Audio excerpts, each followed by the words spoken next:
You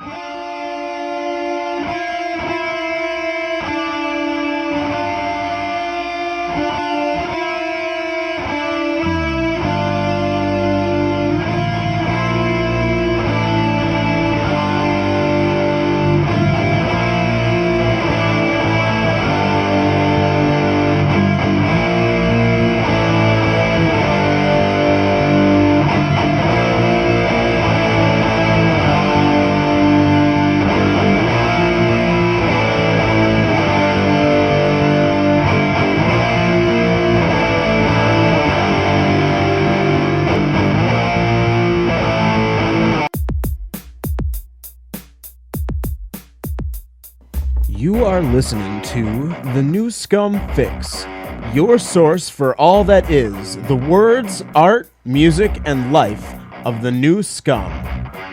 With your hosts, Zach Elmblad and Ken Kennedy. Copyright 2009, The New Scum Productions.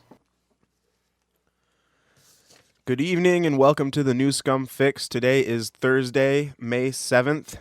I am Zach Elmblad. And I am Ken Kennedy himself. This is the new Scum Fix again. Our topics tonight are widely ranged and generally inclusive of alcohol, wine, women, song, that sort of thing, and all the veins artistic and how alcohol kind of drives the artistic process a little bit as well as thwarts it, but that's the strange kind of dynamic of alcohol. I think seeing as how the last time we did this, we really only did it because we just had an excuse to drink. That was fun. So, I think that should definitely be the topic of discussion. Alcohol is a good thing. That was definitely invented before or soon or close to the time of bread, I believe. Oh, hell yeah. They figured out, they're like, oh, bread, okay. Yeah, and then somebody buried it and then dug it up and drank it and got messed up but lived. We discovered yeast and all of its magical functions. Yeast, man, that's really what it's all about. Yeah, bacteria can be the shit. Like, everybody's afraid of germs and all that sort of stuff, and they're all pussies because you need bacterium. Yeah. That's why you get sick, because you're too clean. Yeah, and that's why your farts stink, is because of bacteria. It's normal shit. Yeah, man. Literally. Yeah. Bacteria makes yogurt. It keeps it okay. There's active bacteria in yogurt. How many people know that? They're like, oh, okay, it's got active cultures. Yeah. What, they think it's like other people from other countries? Yeah, active cultures. This one's got a Shiite. Is that key lime flavor? There's a French Canadian in my vanilla. Oh, God. Who let this French Canadian in here? If you're from Canada, you can't be French Canadian. True. Seriously. Speaking of Canada, I'm drinking a Molson. Molson Ice is what Ken decided to buy yesterday. Yeah, I needed more alcohol.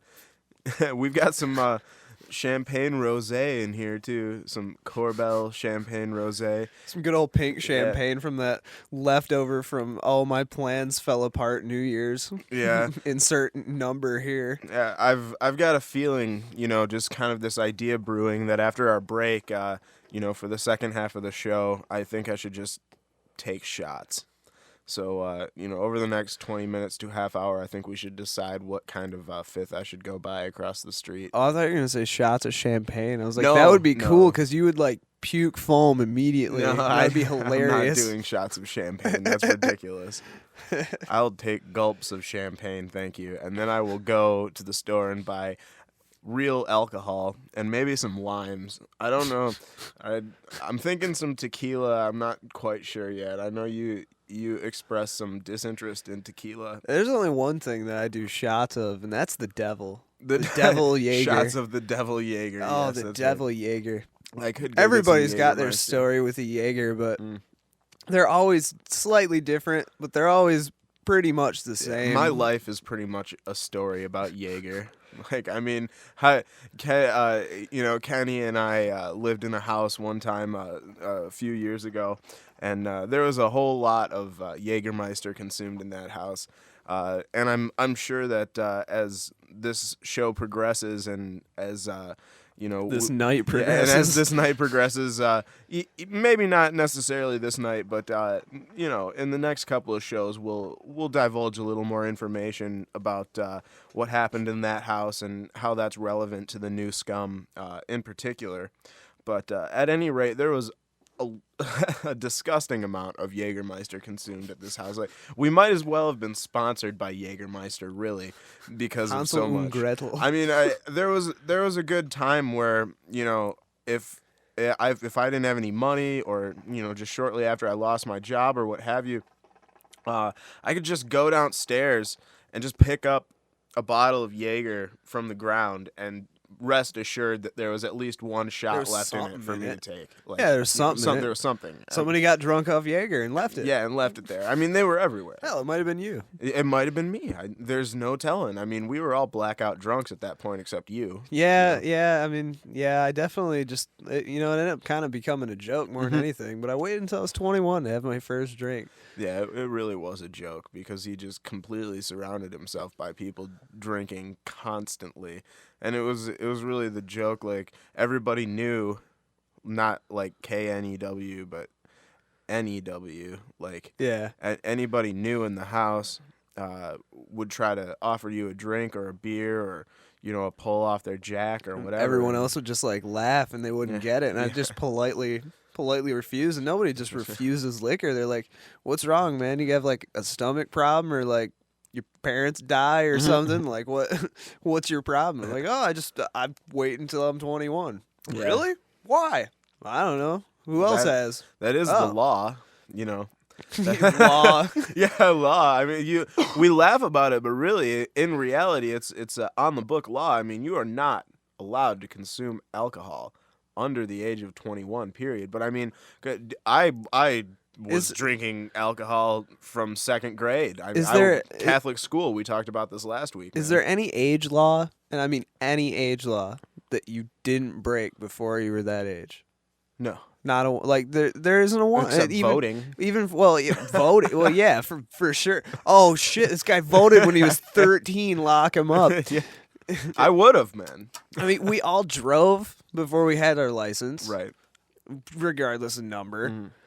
Most people took a drink. Most people had a form of tobacco before they were 18. Oh God. I mean, in one way or another. My first cigarette was a Newport 100, Kenny. Oh, Yeah. A Newport 100. the green killers. Do it. I mean, seriously, it was gnarly, man. And you know what? You got that head buzz and got all sick. Oh, you want to talk about head buzz and sick, man? The funny thing about it is that my first cigarette I smoked with my first dip in my mouth, and that was wintergreen Kodiak. Oh man. Yeah, and then shortly after that experience, we ended up lighting a field on fire because we were playing with fireworks. Dude, did that just taste like you were chewing two different packs of gum, but with the wrappers on? No, it felt like vomit because I was 14, and I puked several times. See, Absolutely. I remember I never smoked cigarettes, but everybody thought it was cool because I'd like hang out with some, like skater kids or whatever, and they'd just be like, "Does anybody have any smokes or anything? Anybody know where we can get some?" And I'd just be like, "Yeah, hold on a second." Be like, "Hey, mom, give me some cigarettes. My friends want some." And they'd just be like, what are you doing? Don't fucking do that. And she'd be like, how many you need? You need more than like 6? I can get another pack. Like, Yeah. You need those people that encourage things when you're young. They keep you going. It's true, yeah, man. Someone's got to teach you the bad habits. I mean, it's not necessarily good to just break things or to just take a bottle and smash it, but you have to know the fun of just getting done with a drink that's in glass and just going, "Oh, okay, there's a corner of concrete," and smashing it right against it. I mean, what's a drink without a glass? Really. If you can't break the vessel that you're consuming a beverage in, it's not a drink. It's a Coke. Yeah, there's people freaking out because they put out those Budweisers in those like plastic glass bottle shaped plastic containers. They're like, oh shit, you can Yeah. drop them, and then if you open it, it'll be really foamy. Yeah, there was It'll bounce. Concerts have those damn things, man. You'll get like the Miller Lite in the plastic wide mouth bottle. Yeah, because too many folk singer pussies got hit in the head with a friggin' grolsch and just are sick at dealing with it now. Oh, we want plastic cups and water bottles. Yeah, that's why, dude. It doesn't change. That's why people throw their shoes. Like, Who throws shoes? well, honestly? like, have you ever thought about that? Like, Right. I've gotten almost hit by shoes that people throw at bands that they don't enjoy. And, stop and think about that. That person would rather continue the rest of their night at a fucking rock concert on the floor without shoes because they're so angry at what's in front of them right now. I mean, think about like after all those people disperse and like all of the stuff that's on the ground. It's all just at a rock trampled. concert, any concert, like any concert with general admission, standing room only. I mean, dude, there's it's broken, not just, crappy sunglasses, a left Puma. It's passé to say something like rock concert. Like, what the fuck does that mean? Like, you knew what that meant in 1968. You know, like let's go see the rock concert, and your mom's like, no, Yeah, he's now gonna see the rock concert. Yeah, now a rock concert could be anything from a local band to the resurgence of Warrant. Yeah, playing and locally. yeah, dude. There's Hi, like we're opening for a puppet show. Come down and see us. a bunch of guy with like horseshoe balding patterns and ponytails, just like totally rocking out and drinking PBR, and just man, being we- like, "Journey, man, I love Journey." We were all laughing because we had. Oh man, what is the name of the awful group? Manny Charlton. They did Love Hurts. Oh, yeah. I don't know, man. Some shitty band. It'll come to me in a minute. But they were advertising it as this band with Manny Charlton, but it was just him and 3 other dudes, and like the other dudes were performing as that band everywhere else. So like you went to see this group, and it was like the guitar player and the guy that wrote everything, but they have like a different singer and everyone else. So you're like, okay, already I don't care. And they Right. start doing the songs, and they're like just rushing through them because they can't sing the notes and can't play. Like, dude, they did Love Hurts, and it was more than 2 times the speed. Wow. Like slightly down, couple notes. Love hurts, love struck me, love it takes everything. Wow, did it really sound like that? Absolutely. They had to rush through it because they're like, oh shit, we got to play it, but we wrote this when we were talented, and now we can't do it because we're old and washed up. We're not even washed up. Yeah, let's go see Warrant. Yeah, Janie Lane. I loved him in that Celebrity Fit Club, man. Celebrity He hit that wall and couldn't lose any more weight even though he was trying, and it was harrowing. Harrowing. Dude, that's inspiring, okay? I don't care what you say. Leif Garrett's a fucking hero. Well, I mean, if we're gonna be on the topic of alcohol and as I mentioned specifically the dualistic nature of alcohol on the artistic process, Janis Joplin? any of those, classic rock bands or glam metal bands, any band, any artist really, has always had their struggle with the sauce, and nowadays, Hemingway. Van Gogh. I mean, look, I'm gonna cut off my own ear. The dude just looks like an accountant, but is an amazing artist. And I'm just gonna goes paint some crazy. cypress trees. Meh. It's better than Edgar Allan Poe. Oh, Writes the God. most like sadistic and crazy literature anybody's ever had, and he winds up dead in a gutter. Yeah, Telltale Heart, or what is that? Something about a heart beaten in the floorboards. It's beaten in the floor. Yeah. Oh, dude, there's a crazy one that So it's creepy. just about a guy in a pit, and there's like 3 different stages of it, and it's just torture each time. It's just about people getting tortured. Yeah. It's just like the black metal of the 1600s, Yeah, or the cask of Amontillado. I mean, that's about alcohol, man. It all goes back to the boozing, man. Like that's another thing. The Romans and the Greeks, they all drank wine. I mean, that's a pretty commonly known fact. The water was bad. You get giardia or whatever horrible goddamn thing from. Oh, you could just like eat each other's ass, but like you drink the water and you die immediately. Yeah. So they drank wine all day long. I mean, you're a child and you start drinking wine, but the thing is they drank their wine watered down, like at a huge ratio. Like you'd put like 1 part wine and like 3 or 4 parts water. Like just enough to make it okay for you? Yeah, to kill the microbes. So I mean, you could drink wine all day long, but you're not really drinking wine. I mean, you are, but it's colored water. It's colored water, flavored water, decontaminated water. Cooler Gatorade. They didn't have iodine tablets or like microfilters. Heck, they didn't even have like Jews at that point, did they?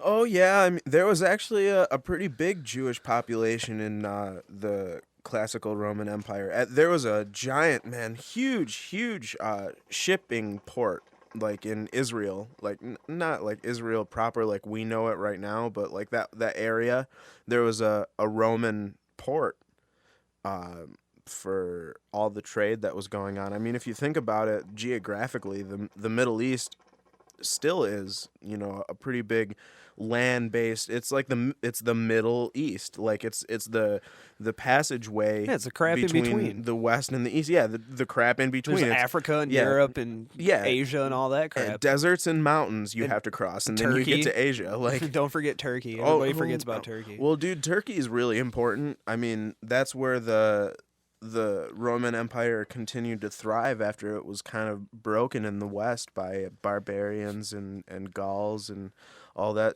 sort of thing, in the 3rd century. It's always kind of been this like appetizer. Like I remember Germans and Russians were fighting over it in World War II, but no one ever talks about it because it obviously wasn't that important. Yeah. I mean, they control the bismuth, something like that. There's a main strait that runs right past Turkey. Yeah. What is the name?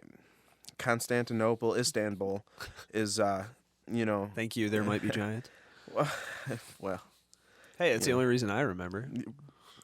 Yeah, there's many more reasons to remember than that. I'm pretty sure it's the only one that I care about. Though. Isthmus or something, man. I don't. You're thinking of the Isthmus, Panama. I think. No, well, that's in Panama, man. That's South America. We're talking about the other side of the world here. I for some reason the name escapes me, but I know I do. I don't know.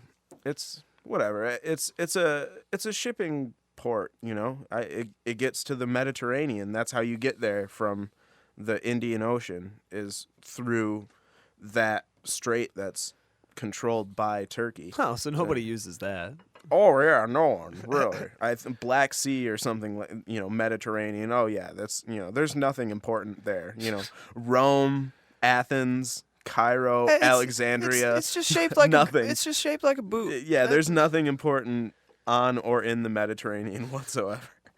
Yeah, there's I don't think there's any actual I don't think there's any historical buildings really. I mean, in Europe, is there? We destroyed a great many of them in World War II. Yeah, cumulatively as Earth, I'm not speaking as an American right now.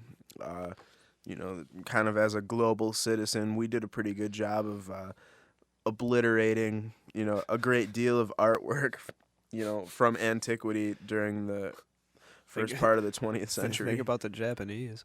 Oh, man. We bombed those poor bastards into oblivion. Yeah, I saw this picture the other day that just put it all into sense. There's a girl just looking at her phone and texting, and you can see everything that's around, and it's just the psychotic Japanese culture surrounding her, where it's like all these different crazy things that are arbitrary and stupid, and they're trying to get people to buy them. And then you look a little closer in the picture, and you look at the bottom of the display that the stuff is on, and you see it's all dirty, and it looks like it's never been cleaned, and it looks like no one's ever taken care of it, and there's no runners or anything, so you can see under the display and see all the dust and stuff. It just looks like 1950s, but with a bunch of colors and weird stick writing. Stick writing. And a bunch of things with big eyes, like monkeys and cats and stuff. Yeah. Just with that face on them. Yeah. The really surprised marsupial look. Oh, What's that? Hello Kitty. Yeah. I mean, for Christ's sake, this is people we're talking about. You can get used panties in a vending machine. Yeah. That's not even a horrible. joke. I mean, know it it's is, not. It is a joke. Well, yeah. But it's real. Yeah. Oh man, when I was in San Francisco last year, I made a stop in Chinatown. I mean, I know we're talking about Japanese, but Asia. Like it's. I mean, they're the it's, same. It's the Eastern world. The Eastern world. Yeah. I mean, everybody says Western world all the time, but you don't really hear Eastern world.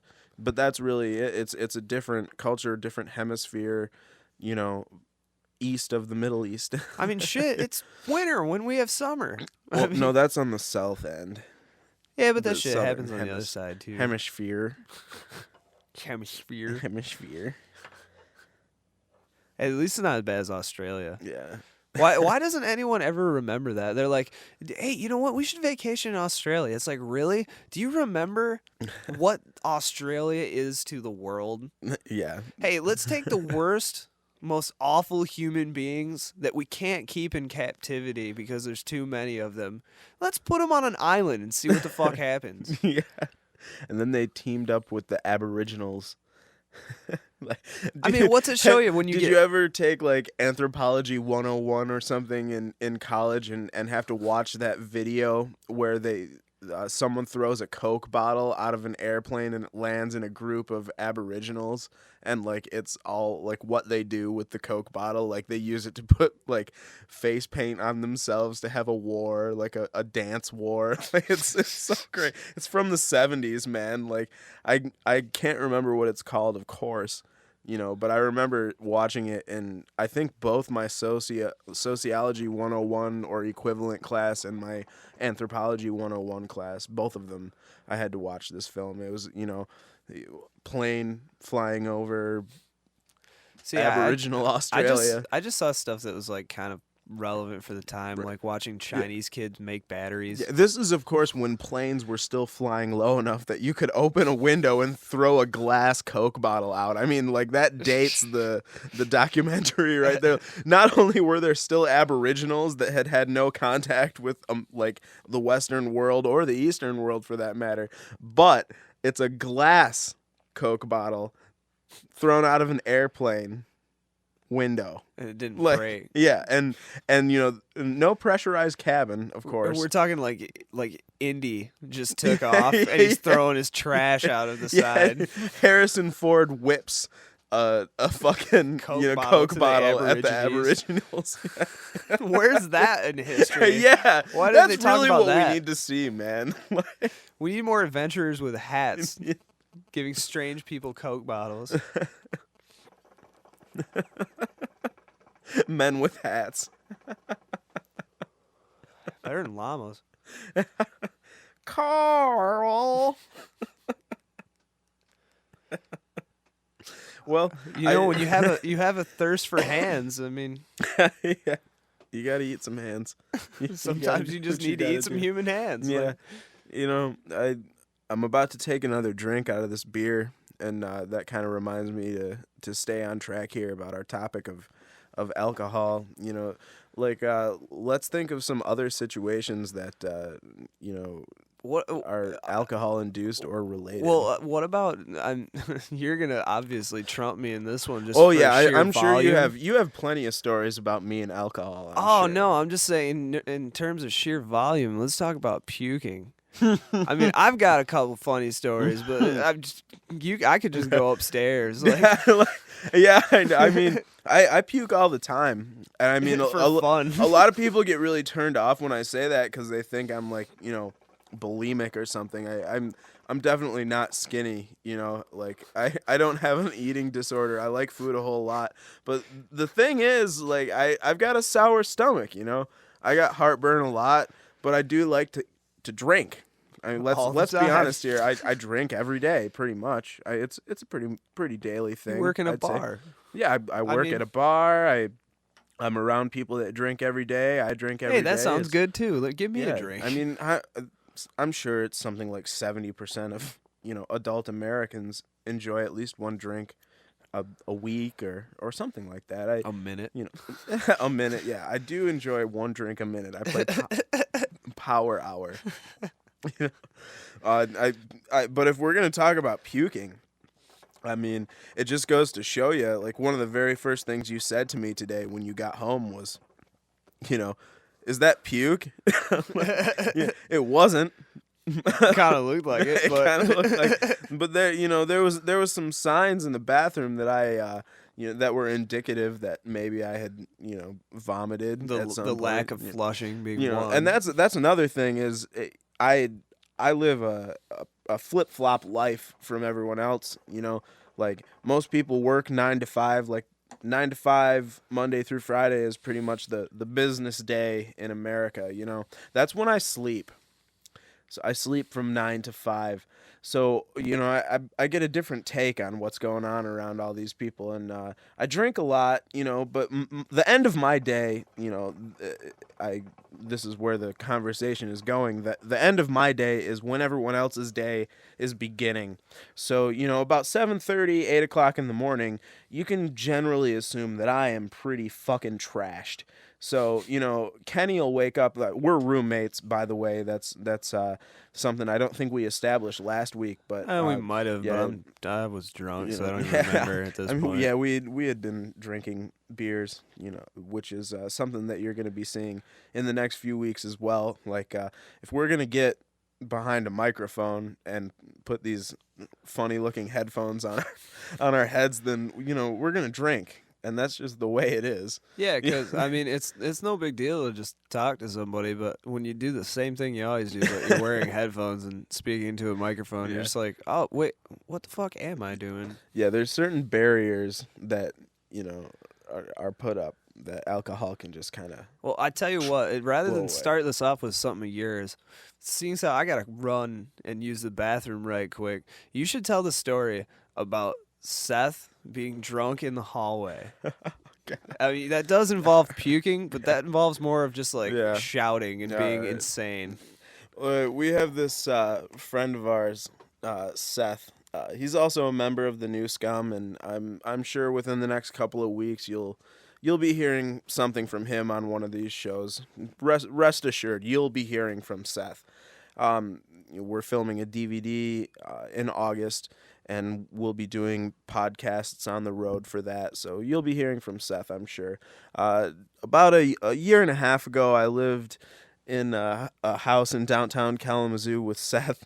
I was renting it from a buddy of mine, Mr. Glenn. And so we got it pretty cheap, and it was in a not-so-good area of town. But it was fine for us because really all we wanted to do was throw a couple mattresses down on the floor and, get drunk all the time and have a bunch of bitches over and,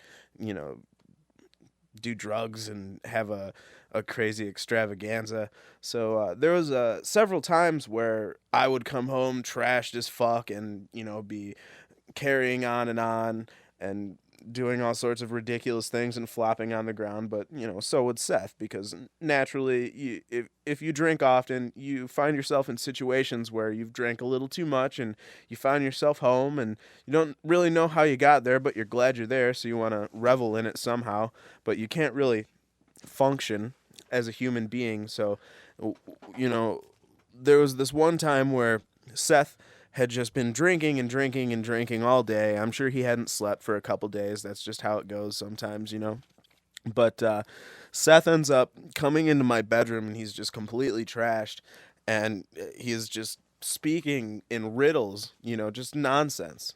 Nothing to say whatsoever. And You're a fucking pussy. Yeah, he's just mumbling incoherently.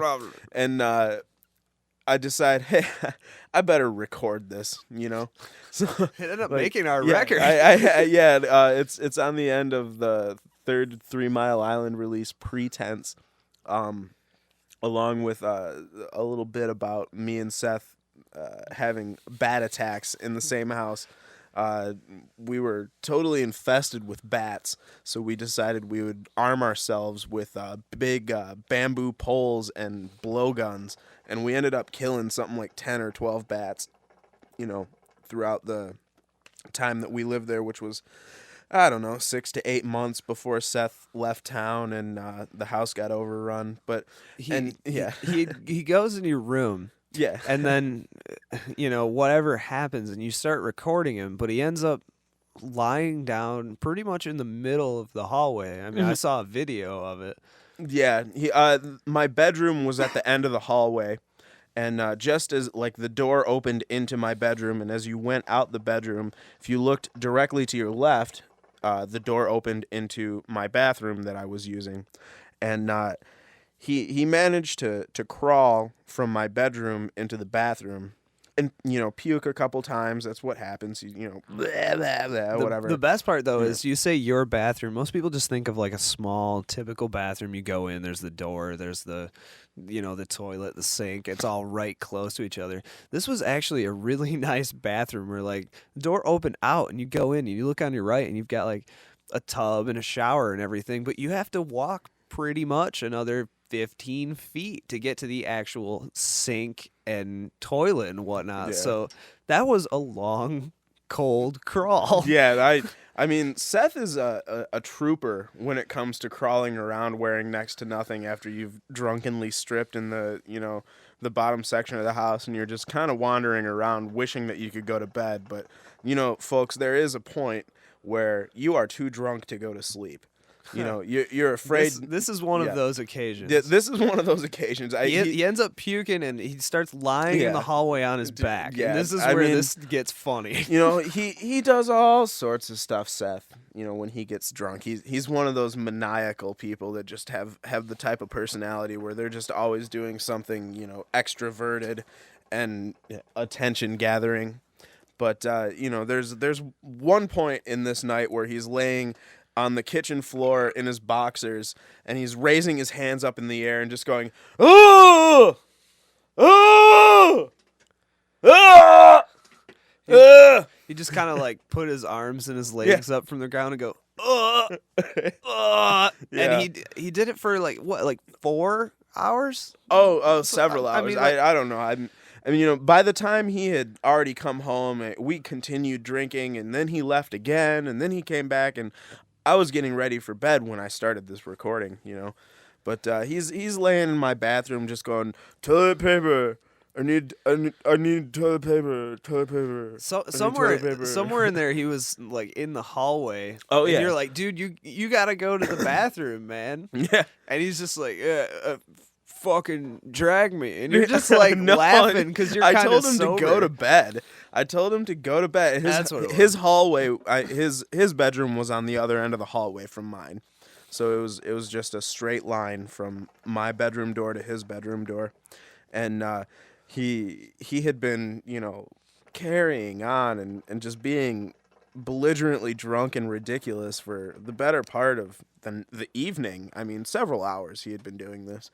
And finally, I said to him, you got to get the fuck out of my bedroom, dude. I'm going to sleep. I got to work tomorrow. Go fuck yourself. I hope you choke to death on your vomit and die in your sleep, man. I'm not getting up. I'll crush your fucking skull. I'm not getting up. Fucking drag me. Yeah. I say, you want me to fucking drag you? Well, I will. And he's just like, do it. So I pick him up by his destroyed ankle. He was in a car accident a couple of years ago and had shattered his fucking ankle. And I just grabbed the bad ankle, iron grip, and just dragged him. I mean, he's like in his 200-pound man. He's a grown man. I mean, he's got 5 years on me, several pounds. And he was in his boxers, just laying on the floor on carpet. So I drag him, a good 10, 15 feet and throw his legs down on the metal grate for the furnace outlet. And he just goes, you dragged me, or something like that. I'm like, did I sure drag as me. fuck did. Next thing you know, the bastard is right back in my fucking room. He crawled down the hallway behind me, still there, just carrying on nonsensically, just babbling about He's nothing. alive and wants Yeah. you to know it. Yeah, he is alive, and he has words to say. They may not make sense, but they're coming out of his mouth whether I liked it or not. Now, That's see, the way it is. That house, though, it's funny that house has a couple of like good puke stories. We actually, Oh, God. both of us have a good one. We went to a local concert, and instead of buying the alcohol they had inside with like money, what we do is just go get some pints and half pints of high quality strength liquor, and just go out and oh yeah, we're gonna smoke a cigarette because you can't smoke in here, and then we go to your car and then just do shots and go back into the place. Well, we were doing this one night. We ended up going back to that house, and there's probably like 4 or 5 of us all doing shots, and every single one of us went down one by one puking. Oh yeah. I ended up puking into my Afghan. Yeah. I was lying on my bed in Yeah. my own room. There's just a bed and a room. And I hit the bed, and I looked to my left, and I was like, okay, I don't have a trash can, but there's a blanket. I'm going to puke into that. See, Kenny fared much better than our stripper friend who ended up pissing on my couch that night. Yeah, she That was a definitely waste of a good futon, man. I'll tell you what. Oh, it was worth it, though, because when I carried her in from her van from work, because she was completely wasted and almost passed out, I was already drunk by that point, and I'm carrying her in my arms, and when I make the corner out of the side of the van, I go past the front, and I really, really hit her head on the rear view mirror on the side, the driver's side. No less than her equally drunk boyfriend dropping her on my front porch. That was pretty funny too. I handed her bangs- off. Yeah. Oh yeah. Kenny hands her off, and she ends up getting dropped and hitting her head on the doorknob, and then falling on my wooden porch and not waking up. I mean, this is how passed out drunk this little munchkin stripper is. She's she was type what, of chick- 5'2". Oh, maybe maybe. with some heels. Like, this is the type of girl that would cut you for some ramen. Yeah, Like, yeah. Dude. A girl's gotta eat ramen. well, how am I supposed to smoke crack and eat too? I mean, I gotta eat like every 3rd day, otherwise they yell at me. They yell at me. All right. Well, back to our topic at hand of alcohol. We're gonna present to you some audio of this cheap Corbel sweet rosé champagne opening. So here you go. Struggling with it. Hey, how you doing? We got some fog, and it didn't foam. We're gravy. Yeah, I mean that was definitely a cork pop sound. I can see it on the analyzer. Here's to the new year. 5 months into it. Yeah, I bought this bottle of champagne on New Year's Eve for the New Year's between 2008 and 2009, and well, I mean it cost $14. That's not too bad. I mean it's not real champagne. It doesn't say Andre though, does it? No, no, but it does say Corbel, which isn't that much better. It's better than Andre. Whatever, it's You know, they put the still little cheap champagne. They put the little slash above the E in Andre to make you like, oh, it's Andre. But no, it's Andre. It's cheap. It works. Yes, it does work. It comes in a big bottle that you can bludgeon things with. After you've drank the whole thing. Or, on the topic of just wine in general, I have to stress at this point that I've lived in many houses, so Not me. It's But hard. you have. It's hard for me to say back at that one house because I've lived at probably 30.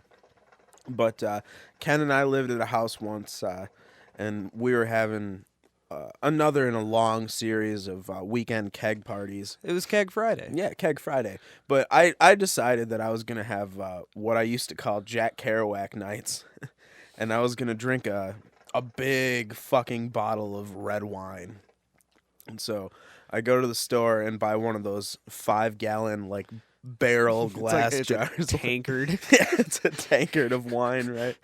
Yeah, and I bought like a plastic, you know, wine glass, just some cheap bastard little thing. Something that wasn't the bottle. Something that looked like a wine glass, but certainly wasn't made out of glass. Something you can move it from the original container into. Yeah, Essentially, it's not like your own palm. It's a small portion from your chin because it dribbles down. I mean, after you get about a quarter of the way through the thing, you're drinking out of the tankard anyway. You know, and I've had plenty of nights drinking tankards of wine after going to the bar and closing out, and then puking red wine all over chicks' couches and warm, stuff. Yeah. Warm wine. Calling my friends up at 3 or 4 in the morning and going, "Drive me home, I'm puking blood." And then they get there, and all my friends are like, "He's not puking blood, it's red wine." Hey, speaking he of... just told you that to get you here fast. Now, but speaking in truth now, why don't you explain why you can't drink whiskey even if you try? Oh, man. That's a good one. Oh, God. I hope that never happens because that's the only drink that I like is whiskey. Yeah. I love whiskey. Well, I like drinking whiskey. I had a long affair with whiskey. Jack Daniels in particular. I was a big fan of the Jack Daniels. And see, Kenny. that's the funny thing because I've even seen you lose to whiskey. And Yeah. you wouldn't think like, oh yeah, somebody has a bad experience, they're No, done. But no, I've seen you had bad experiences. Whiskey is you the only still thing liked it, that can beat me. but not the beam, Yeah. beam night. Oh man, there was about 2 weeks there, Kenny, where I was drinking a fifth of Jim Beam every day, and so what I would do is I'd Kid work. Rock, how you doing? Yeah, well, whatever, man. You do what you got to do. You get through the day. Working my shitty restaurant job. I'm a restaurant manager. That's my the side gig, apart from being owner and operator and contributing artist to the new Scum. I do manage a bar and restaurant, and generally those people are alcoholics, and I'm one of them.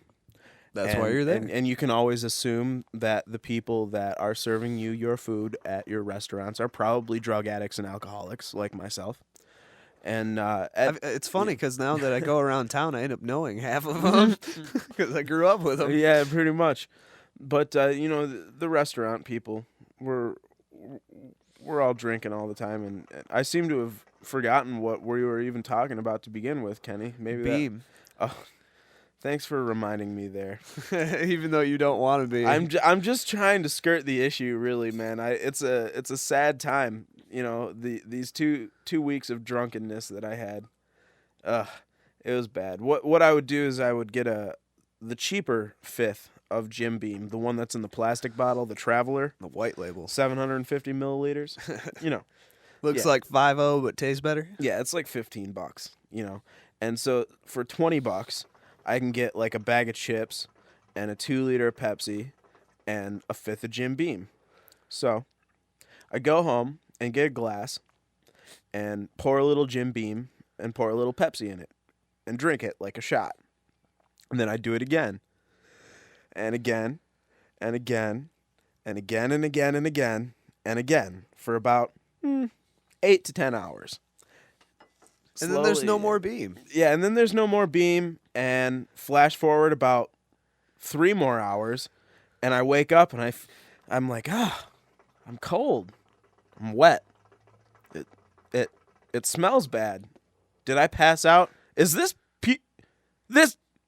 Oh no! Not only is it I puked the bed. Not only is it puke, and not only did you puke the bed, but this is one of those ones where like you're kind of surprised you lived. Yeah, because you're on your back. I mean, how many rock stars have gone out that way? Like you drink a fifth too quick and you just pass out on your back, and like then Jimi puke it all Hendrix on your and John chest and die and choke. Yeah, John Bonham, Jimi Hendrix. I'm sure there's been plenty more that I just can't think of right now. I think Mama Cass, but I think that was more like a ham sandwich. Yeah, ham sandwich. No, literally, I think she choked on it, like for real. Yeah, right. Or like Elvis has a coronary drinking cough syrup on the shitter or something. Watching three it's crappy like TVs. It's a really pathetic way to go out, and I wake up, And the first thing I do is just kind of sit up and assess the situation. Obviously, still drunk. I mean, you have can't no- drink a fifth and let it go And away. the That quick. best part too is like you don't have any like blankets or anything. You're not covered, so like you just see the hell and the chaos that's on you and Just before puke you. everywhere, Just man. puke everywhere. You know, my above you, pillows, beyond you, in on my your hair. chest. On you rolled Yeah. in it. Oh yeah. I mean, and I've And got not- a really hairy chest too, Kenny. So there was like chunks of puke in my chest hair. And not know. just puke, blood puke. Blood. I'm sure. Yeah. No, I- you Did I tell you? explicitly told me that there was blood puke everywhere on your bed. Does not surprise me, And man. the one thing Does not surprise the one me. thing I'll never forget is you just broke down and you had no other thought or accord in your brain right at that point in time, and you just grabbed your phone and Yeah, you I just called my mom. You called your parents and you got your mom and you're just like, Mom, I need new sheets. I just puked all over him. Are you sick? Yeah. Yes. Yeah. I'm sick. Even though they don't get the connotation of the word sick, Yeah. like I need new sheets because they're covered in blood and what I ate last night. And a fifth of Jim Beam. Yeah. So ever since that event, though, and I've tried several times, I cannot drink whiskey. It just Just this visceral reaction. yeah. I don't know what it is, man. I mean, I can drink. Kenny, you have seen me drink alcohol, man. Alcohol of any variety. dude. I've gone to the bar with you. Mm-hmm. I've gotten drunk with you. You've drank more and you've driven me home. Yeah, I mean, yeah, I consume alcohol. I that is one thing that I do enjoy doing, for sure. You know, And driving. yeah, I don't. Yeah, I don't like to admit to that as readily, but yes, you know, I do tend to drink and drive sometimes. That's something I'm working on. You know, we're all- everybody does it. They just we're all don't admit to human. it. Right, we're all human, you know.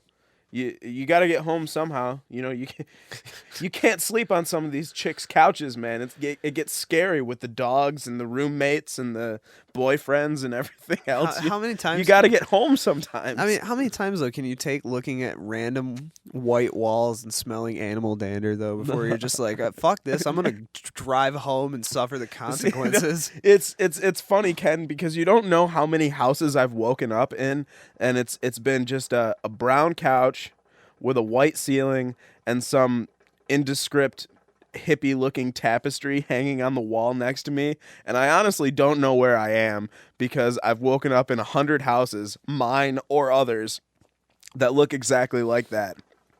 Cheap couch. Either it was free because you found it on the side of the road and there was no cockroaches in it, or it was cheap because you bought it at Goodwill, because there's no way in hell that any of us have ever had a real, you know, I'm going to go to Art Van and buy myself a Davenport, you know? Yeah, right. No one... Anything we buy that we sit on is either from a resale place or it has the word clearance on it somewhere. Yeah, or it was originally purchased in 1970 and has traded several hands and houses since we got it. There's very few pieces of furniture I think I've owned from the get-go from myself. Like it's a hello hand-me-down. Oh yeah, man. I mean, thrift stores, hand-me-downs, anything. Like, you know, your landlord just evicted some people. Hey, you know. want a rug? You're Hell damn, yeah, I want a rug. You're damn right I want a rug. I need a rug. I could use a rug. Well, it's got some stains on it. It's gonna have more. Who gives a fuck? I mean, we're I'm probably gonna put a hole in yeah, it. hookah coals and cigarette burns and beer spills and anything, man. I mean, puke.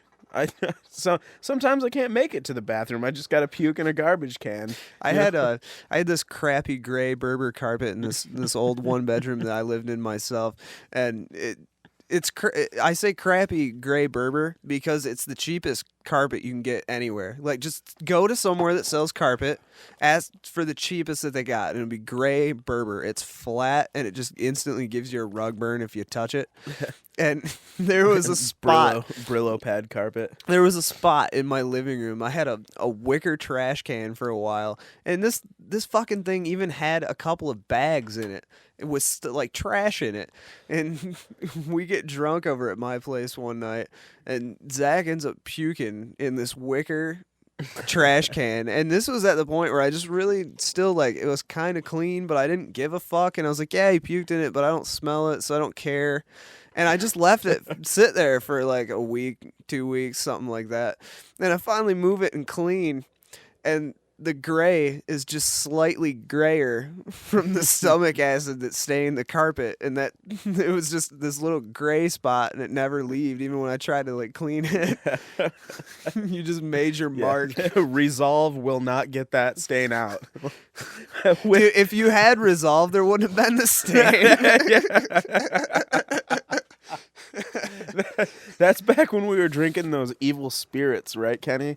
Like, there was a liquor store across the street. Dude, I've got this one. Dude, there was this thing that you could get.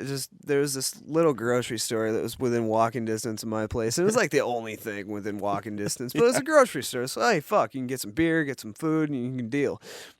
They had these things because a lot of the people that worked there worked at this local brewery, and they got like closeouts and stuff, and would sell them cheap just to get rid of them. And they had cases upon cases of these things called evil spirits. Basically what they were 10 ounces in a little glass bottle, and they had a couple different flavors. There wasn't any carbonation, and it was just a type of fruit juice mixed with a rot gut liquor. They had rum with lime. They called it some weird C word lime. It was just lime. They had tequila, and they had one with vodka I never bought because I hate it. It was like vodka and cranberry. Yeah, but I never bought that one. Tequila and grapefruit.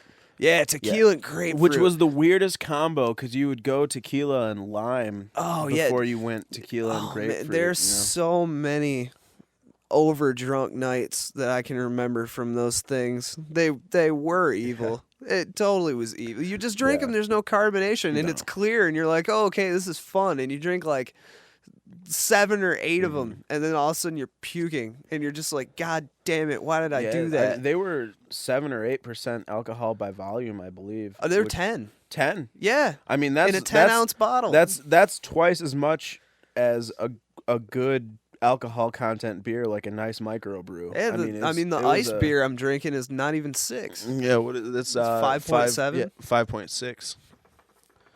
And I mean, my champagne here, I always have such a hard time finding the alcohol by. Oh, there it is, 11% alcohol by volume. Dude, the only time that I ever had to call into any job was because of the evil spirits. Like, I can always deal and be responsible even when I've been irresponsible. But I woke up probably 4 or 5 hours early for my shift, just violently puking. I mean, we're talking the puking hangover. And Right. I managed to get 45 minutes of sleep and then wake up at my normal time where I'm going to get ready for work. And I felt awful and felt like shit, but I was like, I think I can do this. And I take a shower and I get all ready for work in like 40 minutes. And I get outside and I get to my truck and I open the door and I put one leg in it and I stop.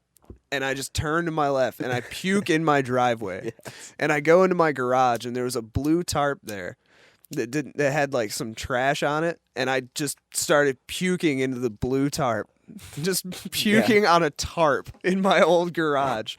And that's when I grabbed my phone and called my old boss at the time and said, I can't make it into to work today. I just puked in my driveway. Is that when you worked at Toys R Us? I think that might have been, that, man, you want to talk about getting through. That's a getting through job. Yeah, that's not a career. Yeah. Anybody who's a Toys R Us. Yeah, anybody who's a manager at a toy store definitely like either made a wrong major decision at one point or didn't make one early on. Yeah, didn't make one. It's more along the lines like that's the kind of that's the story that starts out, well, I went to community college because I didn't really know what I wanted to do with my life. I got a 2-year business degree and I just kind of fell into this sort of thing. Yeah, really?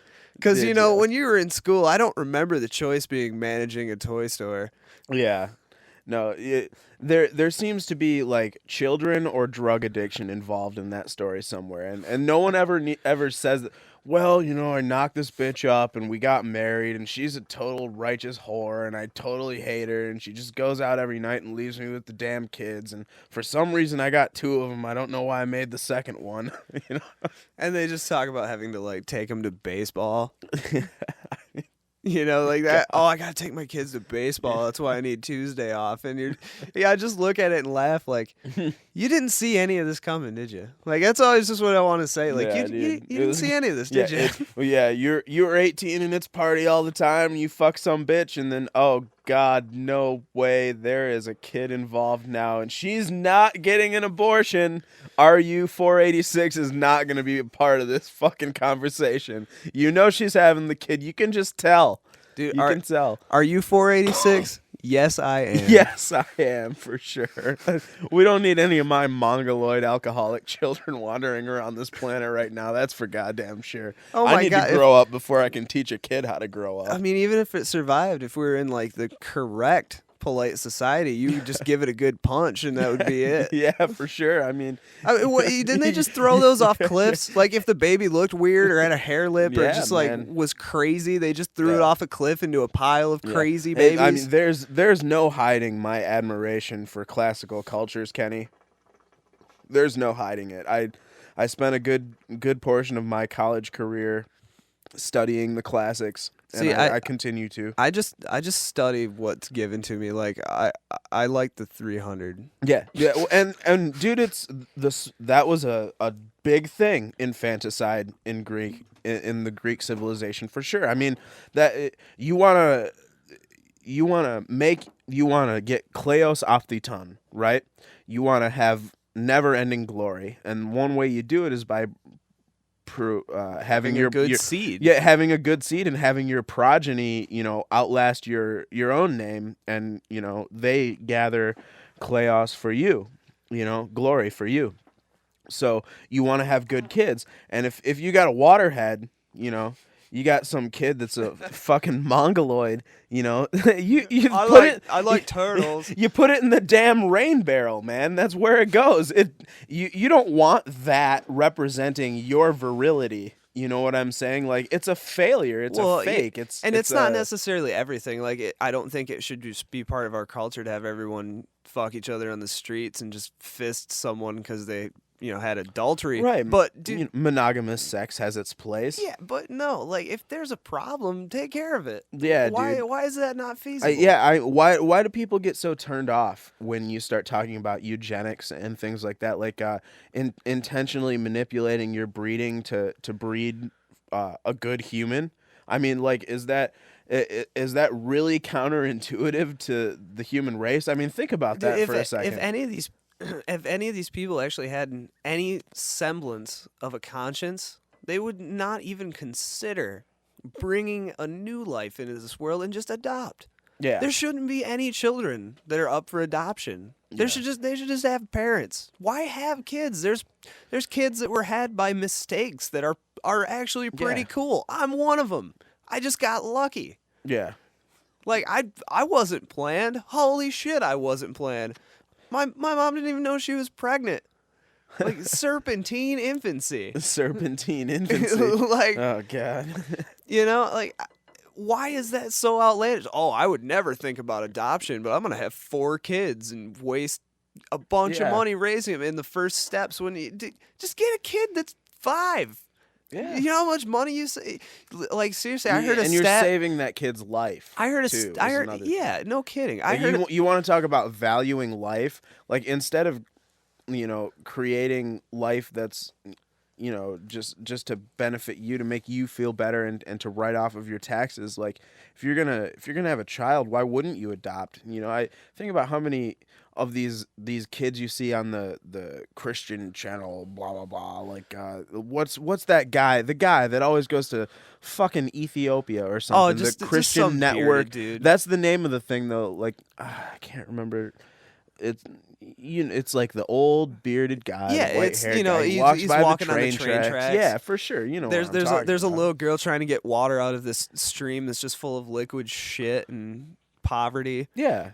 And they want you to give them $5 to give the kid food, but it's like, I could adopt that kid and bring them over here, and they don't have to play in a shit river. Like, like Everyone's raising this big to do about Slumdog Millionaire and like, oh, this, it's a real accurate portrayal of what's going on over there in the slums and whatnot. If any of these people actually had any fucking brain or conscience, they would try to help that. Yeah.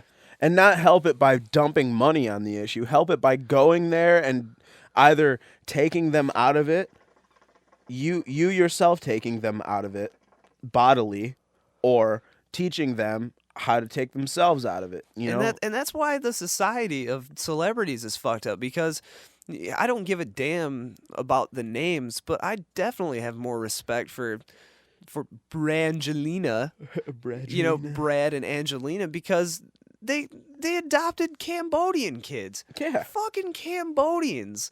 Yep. Like nobody even knows where the fuck Cambodia is. And what did that kid have to look forward to? Eating rice until he stepped on a landmine? Like getting his arm hit with a machete? Anything, Or being abducted for the sex trade in China or like Thailand or something. Painting cars' bookshelves with red lead paint and dying at 33. Yeah, man. I mean, and now he's fucking Brad Pitt's kid. I mean, he's gonna go to the best school. He's gonna know 12 languages.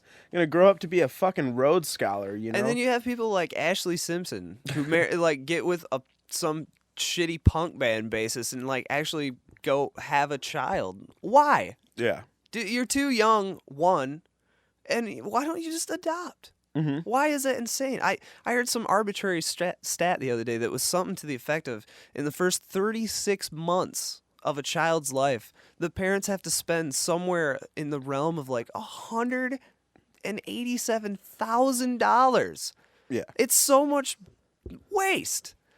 You know how much waste is caused by a child? Yeah. Yeah, there's those crappy green networks. It's like Discovery Green for those hippie basket weavers that just need to think they're saving the environment 24/7. But they aired something that showed the waste of humans, and having a baby is tons and tons and tons of garbage. The Business of Being Born. I think there's a BBC documentary called The Business of Being Born. There's a couple different ones. There was one I saw that just saw like, it was just like being American or something, and it showed the waste of each person each year. Like, if you drink a gallon of milk a week, this is what it looks like over the course of a year, type of thing. And they showed what it's like to have a baby, and they piled up all the diapers in front, like an actual, little like sea of diapers. And that's and not formula even the latent functions. No, I mean, toys and like clothes and books. Like, you know how many people actually buy baby clothes?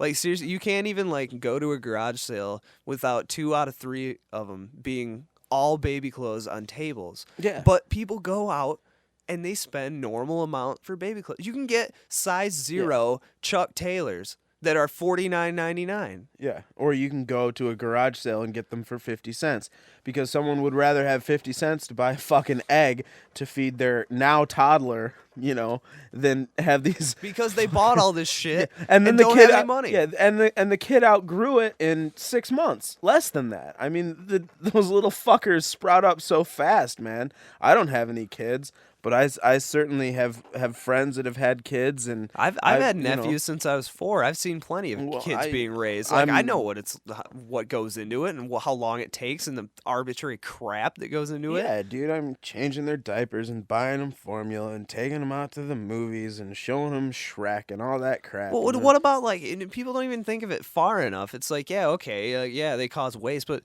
no, there's the containers their food comes in, and special food, there's special containers. Yeah. You got to buy the damn car the special medicine. It's all plastics. Yeah. Mm-hmm. It's not like it's biodegradable. Who gives a fuck? It has to be baby safe. Yeah. Oh yeah. You got to be able to microwave it and get it to a fucking 285 degrees, and then cool the formula down so they can drink it. So it'd be like fake tit milk. And I haven't bought any baby food ever, but I remember when my parents were buying baby food for my little brothers, and it was in glass bottles. Like little tiny glass jars, like Gerber baby food, but I would be willing to bet that they're in plastic bottles now. No, they're not. It's little glass. Is It's it still little glass? Oh, Yeah, wow. absolutely. It's always Good. glass. It's just a Good. yeah. But people don't think about it. What's a powdered can of Similac cost? Most people Right. don't know that. No. It's fucking almost $30 for like a week's worth of food. Oh, like God. $30, and it's not even all of the food. I can spend less than $30 and feed myself for a week. Damn straight. And it's just so that it can be quote unquote healthy. Yeah. But healthy for what? I didn't have all that shit. I'm fine. I'm Yeah. healthier than most Yeah. people. I'm the healthiest Exactly. one in the room, technically. Yeah, I mean, I've got my vices. That's not what I'm referring to. I'm saying, like, I didn't have all this stuff that they just ingrain into people that you have to raise a child. I didn't Right. have any of this. I'm fine. I am fucking super. Yeah. I mean, that just goes back to the whole nature versus nurture argument, which has been, battled about back and forth, every which way for hundreds of years. Like, when a child is born, does it know anything? Fuck no. Of course, but that's the thing, man. I mean, you start talking about tabula rasa, but how does it know how to move its mouth? How does its heart know to beat? Like, that's the thing. Like, there are certain programmed functions of a body and of a human being that you just know. Like, you have legs and they move. You may not be able to walk, right? You got to be taught how to walk. You got to learn it. And those two things go hand in hand. But at the same time, you realize that there's legs and you have motor functions to control them. So someone tells me that you have, a blank slate at the beginning of life is just absurd. You have stuff, you just don't necessarily not like know what to Yeah. do with it. But then somebody comes along and says, hey, you know that, like, you can use those things on your face and you can make noise that actually is distinguishable. And you're like, oh, shit. Yeah, it's not a fresh formatted hard drive. It's got a little firmware, a little BIOS in there, so you can see. Yeah, and I mean, it's kind Here. of it's kind of a strange example, but I've got a good example of that. Living at my parents' house back when I was going to high school, there was a wild cat that used to come around, and it wasn't already a cat. This thing showed up as just like a survivable kitten, but this thing was wild, completely wild. I mean, just treat this thing like it's a raccoon, essentially. And I'd feed it. I'd put the food down and wait, and it would be 2 feet from me, and I would take 3 steps back, and it would take 3 steps forward. Eventually it warmed up to me, figured out I wasn't gonna hurt it, whatnot. Right. But I would always just walk up to it and say the same thing. I'd just walk up to it and say hi while I was feeding it. And the cat looked at me, and after about 2 or 3 months, when it started growing up, it started opening its mouth when I'd say that. And there'd be no sound or anything that would come out, but it would just open its jaw when I do that. And pretty soon after that, there was a little bit of like scratchy tone, like it figured out it had vocal cords. Mm-hmm. And after that, pretty soon I would walk up to it and I'd just come home and be like, hey, meow. Like, you have the stuff, but you don't know what to do with it. Like, Right. you teach a cat to meow. Yeah, it's totally feasible. They can do it. They just don't know it. Yeah, I mean, you're never gonna articulate a beautifully crafted French language argument about physics with the thing, but you can communicate on a base level, even though it's a cat and you're a human, Yeah, you can say hi. It says hi back. You're not going to kill it. It knows Yeah. you're not going to get killed. And it's not gonna bite the hand that feeds. I mean, Yeah. eventually I got to pet this thing once or twice. And we're talking about a completely wild animal, like Dr. Yeah. Doolittle shit. Yeah, I mean, that's animal husbandry And right there. That shit happened thousands of years And ago. if that's feasible, why is adoption crazy? Yeah, why? I can teach Yeah. a cat how to meow. You can't walk down the street and sign some papers. Yeah, dude, for real. And everybody cries about how bad their relationship is, but we'll stay together for the kids. Whatever. I mean, we're living in the 21st century now. That's ridiculous. Not everybody has a solid, Western civilization, historically correct white Anglo-Saxon Protestant, child rearing. Go to Ivy League schools. It's a fallacy. That stuff isn't real. It's not a reality in in our modern culture, our modern society. You know, there's single dads, single moms, unwed teenage mothers, rape victims, anything. You know, part of these groups of people are the people putting these children up for adoptions, and then you have on the other end, you know, people infertility and erectile dysfunction. What and about the bitch that had like something like 6 kids, the octomom, and then had another 8? Yeah, octomom. Yeah, Yeah, dude, it's ridiculous. Octomom, like just you go downstairs and it's just like wind blowing through the thing. It's just like you take a Goddamn friggin' 14 M80 kids. and throw it in there. Yeah, let's get a bunch of muddy footprints and sticky hand goop all over everything because these damn kids are wiping their boogers and their snot rockets and their popsicle drips on all the furniture and the patent leather couch. Yeah, and you know, when I think about having children, I don't think about having one. I think about having 8. Yeah, And you know, I don't think about having one good, healthy child to take care of in a crib. I like looking at 8 emaciated, barely alive forms for 4 months as they have to continue their actual life process in a incubator. They get breakfast and lunch for free at the public school once they're old enough, but then dinner, it's macaroni and cheese. Dude, people are not meant to be pound puppies. No. You're not supposed You might as well have those kids in cages. You're not supposed to get one and then open its stomach and see what you got. Oh, Yeah. dude, I got 5. Yeah, mine broke. Oh, I got 1. Can we replace its hard drive? We can just go buy another one. Yeah, let's just get a new one. Let's just Fuck buy it. another wife and just see how many she has. Yeah. Pump this bitch full of kids. Fuck her. I don't give a shit. I'm the progenitor of a great family line. It's all tax money. Yeah. Oh, you little fucker. All you are is a good tax write-off. You get me another $135 on my food stamps a week. Yes. Too bad bridge card can't buy beer. It's all right. We got ways around that. You pay for it after. Why haven't they put a stop to that, by the way? We touched on this last time, but Yeah. Okay. Yeah, I'm going to buy a bunch of food, and at the end of it, I'm going to have some money and pay for something I don't need. Right. Like, yeah, oh, okay. Yeah, I'm thinking about this, and I really do need help from the state to eat. That's really, like, how bad my life is. But, yeah, I think I'm going to get that friggin' 6er of Coors. Yeah. It's not Coors. They're buying fucking Bell's Oberon. Milwaukee's best. No, dude, they're not buying cheap beer. They're saving all their money getting food for free. They're buying the good shit, man. They're getting some micro brews, getting a little pony keg. It's fine by me because they use the food stamps to get the food that they want, which is crap, and ends up like killing them and giving them cancer. Full of saturated fat, Glutens and sugar. yeah, and all sorts of horrible, nasty little things like monosodium glutamate, or what, MSG. Potassium sorbitol. Yes. Aspartame. Aspartame.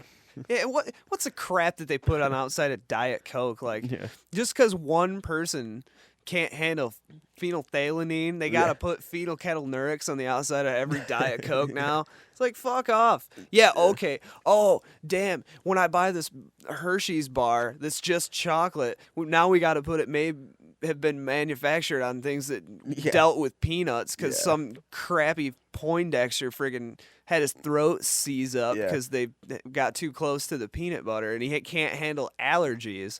There's another thing. Kids are so clean and crap nowadays that they're getting these allergies. Yeah. They didn't have allergies. No. Frozen didn't have fucking Dude, allergies. Natural selection would have ruled out the peanut allergy 150 years ago if it wasn't for us dumb bastards inventing medicine to keep those stupid fucks alive. You can't eat peanuts. You should be dead. Fuck you. You can't. We don't want that in the genetic code. Get it out of here. Like, you can't handle the one. Do I sound like a Nazi right now? I'm really not trying to. Not to me, but I'm drinking. Yeah. I mean, I can only support eugenics and stuff so far without just creating such a horrible stir among anyone who listens to this and just gets completely offended. I'm just gonna laugh because I'm Polish. Like you killed a bunch of my people. I'm not German at all. I don't think I have a drop of German blood in me, and that's fine. People from Germany are all right. I don't have a problem with them. I've known a lot of Germans, but I still give them shit. Thanks for killing my people. Yeah, you Polak motherfucker. It's all right. We got those people that are good at like artistic shit, like piano and films, like Roman Polanski. And that dude that was in Son of Sam that was in the movie Pianist. Wow, you're talking over my head right now, buddy. Oh, you know, I don't do films, man. You'd know. Oh, you do some films. I mean, we do the important films. Classic films. And I was just relevant mentioning this films. the other day.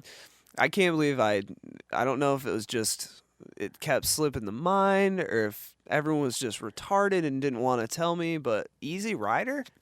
Why isn't that something that you have to watch In senior year of school. high school? Yeah, it really is. I mean, a lot of these things really should be incorporated into I mean, education. obviously, acid tripping aside, and in the yeah, end of and, it, and but hanging out in the graveyard and fucking whores and whatever. well, yeah, but there's Yeah. so much that goes into that Yeah. that people need to see. But Yeah. oh no, we need to watch as good as it gets.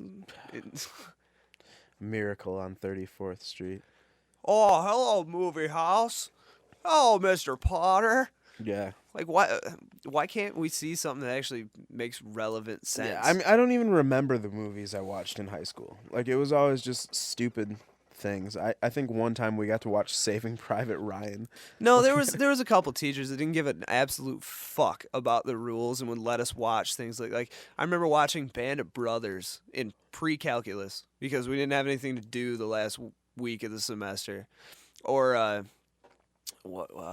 Time to Kill.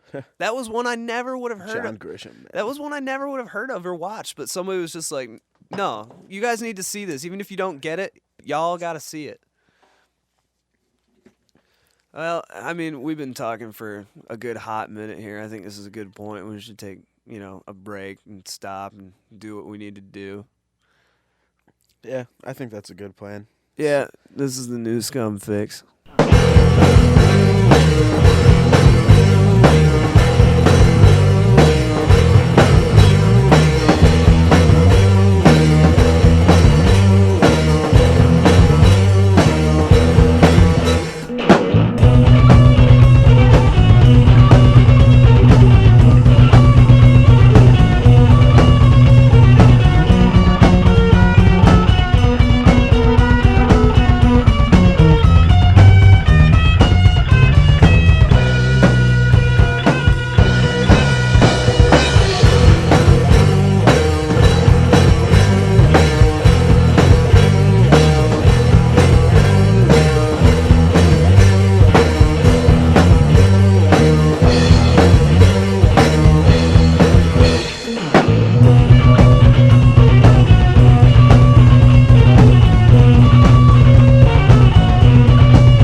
are listening to the new Scum Fix. I'm Zach Elmblad, I'm KK.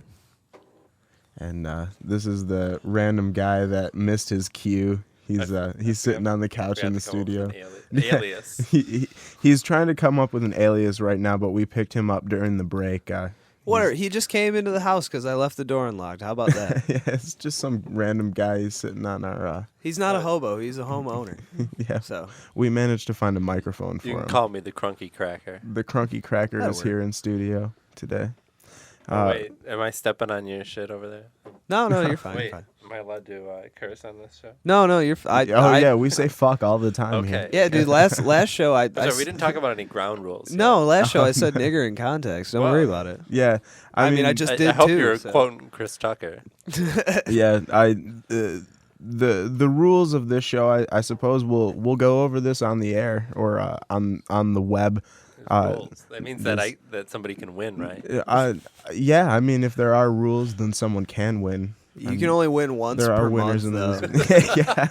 There's a limit. Yeah. God damn it. The rules are we're gonna try to do this once a week. That's a rule. Maybe twice if we Maybe decide twice to a drink week, more. Yeah, I mean, You it never really. know. The topic of the show today is alcohol, so I mean, That's what we're all doing. Yeah, we'll include that in any part of the discussion today. I mean, I finished my beer and now I have champagne in some little In a paper cup. Art Deco paper cup, and that'll totally work for me. Yeah, whatever works, you know. Yeah, ground rules we don't really have many.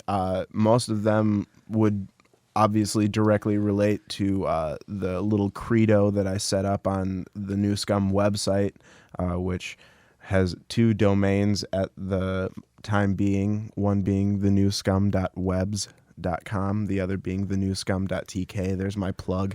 We've been doing the plugs in the second half of the show for We like to give you substance, and then when you're hooked, we like to just fuck your head with a bunch of advertising. Yeah. I mean, you've already had to go to the website in order to get this feed anyway.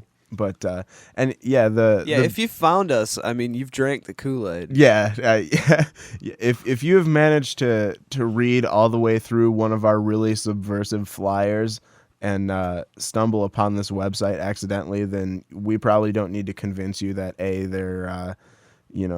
there's not really much fighting about moral arguments. If reading the bare statement, God isn't real, and if it doesn't piss you off, and if it makes you laugh, you probably are listening to this. Yeah. I mean, that's probably why you're here, because Yeah. you saw that and you're like, holy shit, somebody said that, Yeah, and we they went for put the it on tagline. paper. Yeah, and on a T-shirt soon. T-shirt. You didn't tell me about this. Oh yeah, Ken. I have been brainstorming on the idea of DIY T-shirt screen printing, and so I saw this thing on YouTube the other day that was an alternative to the photo emulsion that most people use. Which is a pain in the butt. A huge pain. Oh yeah, absolutely. It's a giant pain to do that. I've seen it done, and then you got to go take the damn thing and hose it off, and Who has that kind of patience? exactly. So People that are sober. what they came up with was just stretch some silk over an embroidery hoop and then put some guide marks on it, maybe like a cross brace so that you can have an angle reference, and then instead of using the photo emulsion, you just paint a negative image with glue, So I mean, what are you doing with the photo emulsion? You're blocking space through the fabric so that ink can't go through it. Glue does that. Mod Podge. I mean, that's the DIY staple, the Mod Podge glue. So you just paint it on with a paintbrush, you do 2 or 3 coats, and you've got a silk screen right there. I mean, that's DIY silk screening right there. Yeah. You go get some Speedball ink and a squeegee, and you're good to go.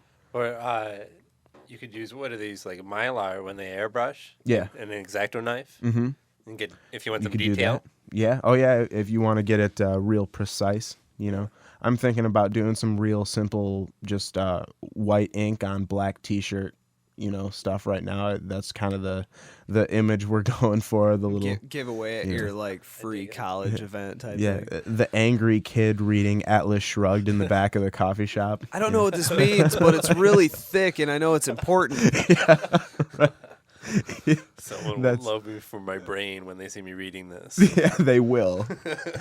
I just, 1 out of 5 won't be fat. I like those odds. Some art chick with a chai will come up to me and just want to hang out with me and never give me sex. It'll be great. Yeah. Why is it I all of a sudden smell patchouli everywhere I go? What the hell? Because it's on your upper lip, making out with hippies. Yeah, sucking on their vinyl skirts in front. Sucking on the fish teeth. The fish teeth. That smells. Is that bacon? Did you cook bacon this morning, baby? Oh man, dude! Somebody told me a funny story the other day. Like, they're fucking vegetarian, and somebody that came over was like, "Dude, I want to make BLTs," and they're like, "Yeah, okay, I can deal with it. I guess a little bacon every once in a while." Bacon. And they've got like this little 1-bedroom apartment, so of course the whole place smells like bacon when they get done cooking it. Dude, seriously, they go to dump the grease, and they have like like a gas stove. Mm-hmm. They dump it into a Tupperware container sitting on one of the burners. Wow. It makes it all of about 5 seconds because it's hot grease, and then escapes from every pore that it makes from the heat into the burners, and then they have to clean hot grease out of a burner, and then the whole place smells like bacon. Absolutely. And they're vegetarian like that. Yeah. That shit just gets me through my day. What a horrible stigma to be a vegetarian that smells like bacon. Like, I hate meat, but all day long I smell like bacon. It. Yeah, I smell dead cooked pig. I smell the fat of a fat animal. Yeah. I've eaten a lot of veggie burgers in my time, and usually when I make them myself, I put bacon on them. It's a great combination. You should really try it. It pisses a lot of people off when you tell them, but I've heard a lot of people tell me that a lot of mayo. The veggie burgers, they're good. You just can't expect to taste a hamburger, man. No, you get the black bean kind. Oh, the black. So that's why I don't waste my time, spicy. and I get a hamburger. Yeah. The first time I had a veggie if burger, you want- I was if in you New want- Mexico. If you want a hamburger, it's a totally different animal. Well, Yeah. no pun intended. I mean, the pun kind of just is there whether you intend it or not. It's a guess totally so. different genus. Yeah, thank you. That's Kingdom even. Like, mine's made from a friggin' breathing thing. Yeah. Yours is chlorophyll. Yeah, there's No, there's plants- metabolic processes plants going breathe. on here. Hey, if plants didn't breathe, you wouldn't breathe, True. right? Yeah, okay. Are we gonna talk about the electric car now? Dude, This doesn't sound like a new Scum topic, Dude, does yeah. it? hybrids are so much better for the environment. Oh you my you need to have a hybrid. They're just better. Their emissions are just a lot lower. When you feel better about the environment feels better. Yeah, because Mother It's Earth. a symbiotic relationship. That's right. Mother Earth wakes up every day and looks around and says, "Okay, I'm not getting fucked so bad today. I'm gonna be Yeah, okay. she's got that huge abacus, and she's there's another Prius sold. Click.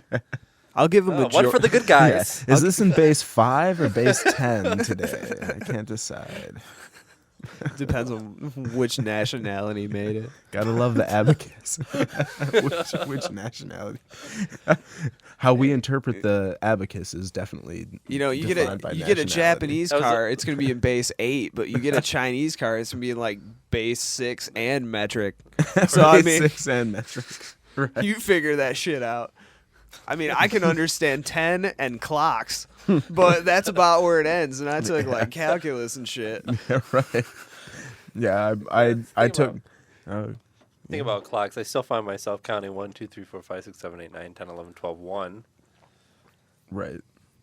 It's base 12, That's even hard. though it's base 60. You know how many Yeah. people don't think of that every day? They look at a clock and they're just like, oh yeah, I don't know what I could do if math wasn't in tens. But they look at something that has 12 numbers with 5 spaces in between that's in 2 different sets of base 60 and don't ever think about it. And it's doubled base 12. They don't even think about that. It's 2 sets of 12 or it's base 24. And there's people that get normal clocks and can't figure out military time. Oh yeah, I was just gonna say that. Then there's that jackass that has his watch set on military time but doesn't really get it. So he's always going 17. That's What? That's No, I don't. 17 minus 17. 5. You have to subtract 12. Right. Yeah. It's not about not getting it. It's just like, why do you want to do math when you look at the time? Right. Well, but that's the thing. You should just be able to look at it and go, okay, 17:21. It's 5:21. Like, you should just know that. Not everybody has a beautiful mind. No, but We're not no all one Kevin uses Spacey. it. Yeah, That was him, right? I'm gonna. No, actually, it was Russell Crowe. Was it? Kevin Spacey was the guy who taught the kids to count cards. What's in the box? What's in the box? I don't know films, Kenny. I don't know. I say. Oh, Kevin you Spacey. know Kevin Spacey though. You absolutely know Kevin Spacey. He was the guy from American Beauty, Yeah. right? Yeah, there you go. He's Maybe the guy that's that why got I'm kissed by a confused. fag. Oh yeah, the crazy redneck Dude, we Marine talked about fag. it. Dude, we talked about it last break. A Time to First, Kill. Smoke this joint, and then I'm gonna work out a little. Yeah, that was a crazy movie. Hold on, let me just exacerbate everything more so it makes more sense when you're 15. I'm gonna smoke G13 government weed that costs $1,000 an ounce. That shit won 8 Oscars. Like, get the fuck out of here. Yeah, dude. Oh man, that movie was crazy. Jarhead though. That movie's fucked up. Yeah, Same director. At the time, like, American Beauty meant something, but it's meant to be 16 and pre. Like, I watch that now, and it just comes up, and it's so. Is the bag scene finally getting to you? Milking it. Every time I see this video of this bag, I see it rotating, and I don't look at the camera directly. I look at a 10% profile right above it, and it makes me think about things. Like, if I had to leave right now, would you go with me? If I had to leave all this, my fag dad that beats me, doesn't know I sell drugs and have to wear a suit, with you and your kind of pasty body and fat tits that you showed me from your window across the street. Wait a minute. Would you leave with me right now? You're not knocking on Thora Birch's tits now, are you? She wasn't grown. She wasn't grown. She had kind of saggy boobs. Full grown to me. And excuse me, let's talk a If there's second. grass on the field, play ball. Hit that shit raw dog and bail. Or as I've never said, if there's no grass, plant the seed. Oh, even better. Let's touch on something for a second now. Yes. How many times have you wanted to have sex with an underage cheerleader, and when you fantasize about them, you see rose petals? Never. Hold on, let's listen to the uproaring, Never. the uproaring laughter and shout of everyone agreeing with me. Yeah, that was a squeaky chair. Yeah, nothing. The squeaky chair agreed with you. You it hear definitely wants to fuck an underage teen and go to jail. All you heard was that is that chair's MO. all you heard was the crickets of indifference. Yeah, well, that is a good point, though. I'm pretty good at imagining boobs. Yeah, one of my favorite things to do is just look down girls' shirts and just imagine what they look like. Yeah, and then he finally he finally gets her, and he sees her like flat chest and says, "I'm sorry." But she's like all nipple, right? Yeah, I do. Okay. I would have just spit on her face and ripped her pants off. Like, what? That's why it's not in the movie. Well, I would have just flipped her over. But. Hey, nothing is as good as that movie is totally worth seeing though for Annette Bening finding her husband shot in the face on the kitchen table, just bleeding out, and just because she was about to shoot him. Yeah, she was about to shoot him and finds him dead, bleeding out on the table, and just this is breaks what it would down look crying. like. I hope that's how I go. But see, it's not I want even. my wife to find me first. But see, it After has, a fag shoots you. dude, for me, Because he really wants to bone you. He's just got envy. You know, to him, what choice did he have? Okay, he could either kill a man in cold blood or fuck him in the ass. It was no choice. It was him that's or a it pretty was big him or dichotomy. you know, because honestly, if he fucked a guy in the ass, he'd probably just shoot himself right after. well, I mean, So it was him or the other guy. Take it a little bit further though. Like, I know what was going through that guy's mind. He was worried about the awkwardness. Like, okay, so that's the whole reason for the character. That's what I thought anyway, is because that guy as a stereotype would never even have a homosexual inclination, and so that's why he ended up being the killer. But he kisses a guy and goes homo, but for a second there you see like this look on his face in the garage when he's not into it. And all the things that go through his mind, like, it's taken me time, but I figured out, dude. That's why he kills him. It's not. It has nothing to do with the fact that he's homosexual. It's the fact to do what happens after. Like, I forgot about the garage scene. Okay, I tried to kiss this guy, and he said no. And he kind of looks off into space. And when he looks off into space, I know what he's thinking. He's going, okay, when we have the street-wide garage sales, I'm gonna have to look at this guy, and we're gonna look at each other. Nice. And it's gonna like be really fucking retarded looking because I went, oh yeah, I tried to kiss that guy and I'm a neo-Nazi. Like, that's the kind of shit I think of. Like, oh yeah, that's why I need to cap this dude because I can't handle the awkward shit for the next 40 years of my life. Well, maybe that's why it did win a bunch of awards. Yeah, no, it won a bunch of awards because people thought it was friggin' touching. They just did. They just don't think about it far enough. They're like, "Oh, rose petals. I don't know. That means something." But it's just a bunch of art. It's just art. It's just artistic crap. Like, it's the same as a dot matrix painting. Like, it looks really cool from far away, but you go up to it, and it's just a bunch of dots, a different color. Schooner. It's a bunch of dots. It's a goddamn schooner.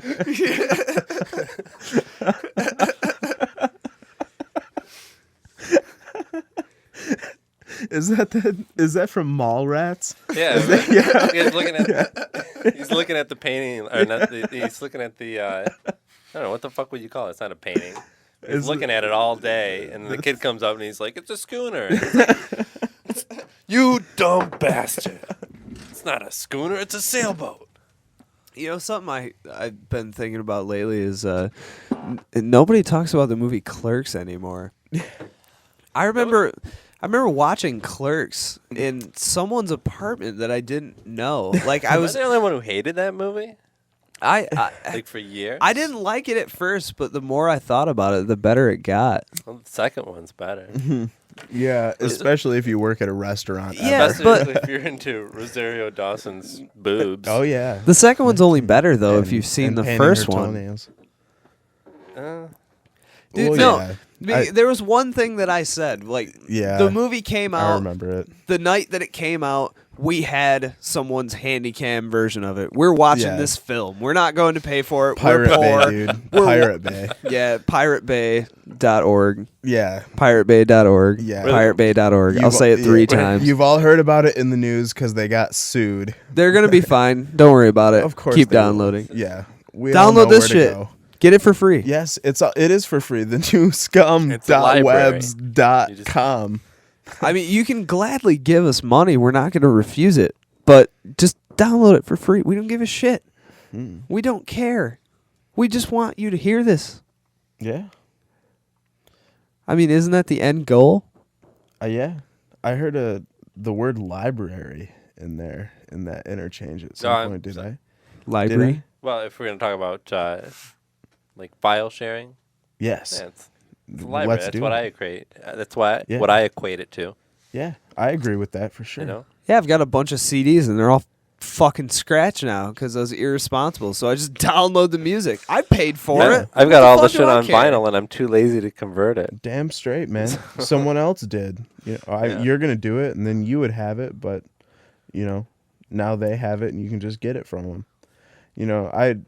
I've grown up with file sharing, man. It's part of my nature. It's I wake up and I check my downloads and I check my email and I check my text messages and I check my voicemail. I do it before I brush my teeth, man. I mean, it's right after beat down morning wood.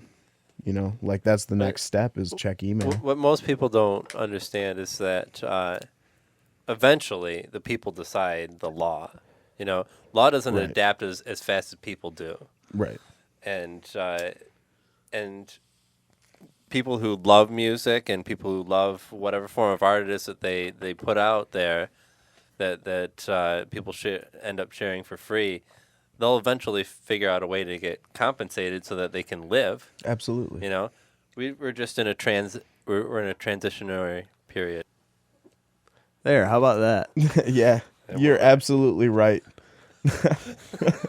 We should get back to the discussion of drinking. Yeah, we did get off that's topic right. for a second there. The topic of the show today is definitely alcohol, as was described. And like I said in the introduction, we are supposed to be on topic today about alcohol and its influence, and the dichotomy of the influence on the artistic process, and how today, is really, we're evidencing the whole discussion about how alcohol is a determining factor in the artistic process because it can help or hinder. Doesn't that only work for writers, really?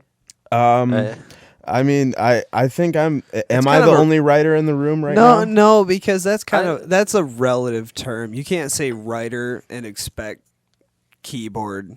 Like, that's too vague. Like, you can call me a writer because I play an instrument and I make lyrics and stuff. Like that's a little too vague. If you look at writing, I don't feel creative at all on any kind of alcohol. Really? Excuse me. See, Really? there it is. Does that hinder the artistic process for you? Do you think? By far. Well, it hinders my motor skills, which causes me to play my instrument worse. Okay. And it certainly doesn't inspire me to write anything. Oh, see, it's completely the opposite here. Like If I was like in a cover band, maybe I could struggle through it. But. See, I drink, and when I drink, I don't think. I don't think about things, and if I try to think about things, I fuck up. But if I'm just happy and I'm drunk and I start playing, everything's fine. I make no mistakes, and I'm playing better. Yeah. You can get into such sort of focus after a while doing that that you get drunk and you're just like, all right, this is time to do this. I've experienced something like that, but never with anything that I would consider a downer. Right. Like I've never, some sort of speed or something, Like something that focuses the mind. Oh, well, like my friend years ago used to take ADD shit. What do they call it? Adderall or Ritalin. Ritalin, yeah, it was Ritalin, and I found a bunch of them in his drawer, and I would just crush them out and snort them, and it was like doing cheap coke. Yeah. And but it would focus my mind, and then I would feel creative. I would feel more attentive to what I was doing. See, when I feel like I'm in the creative process, I feel like I'm more in control, I guess, and that's just me. Really, I'm all about like how precise I can be, how controlled I can be. Well, see, I never like loosen up. Yeah, it's Like, more about letting go for me. Yeah, see, I can't do that. I let go and I just fall apart. See, that's the difference, though. Is like I'm like that all the time. But I like to make with techno. I'm like that. You have to be controlled to make techno music.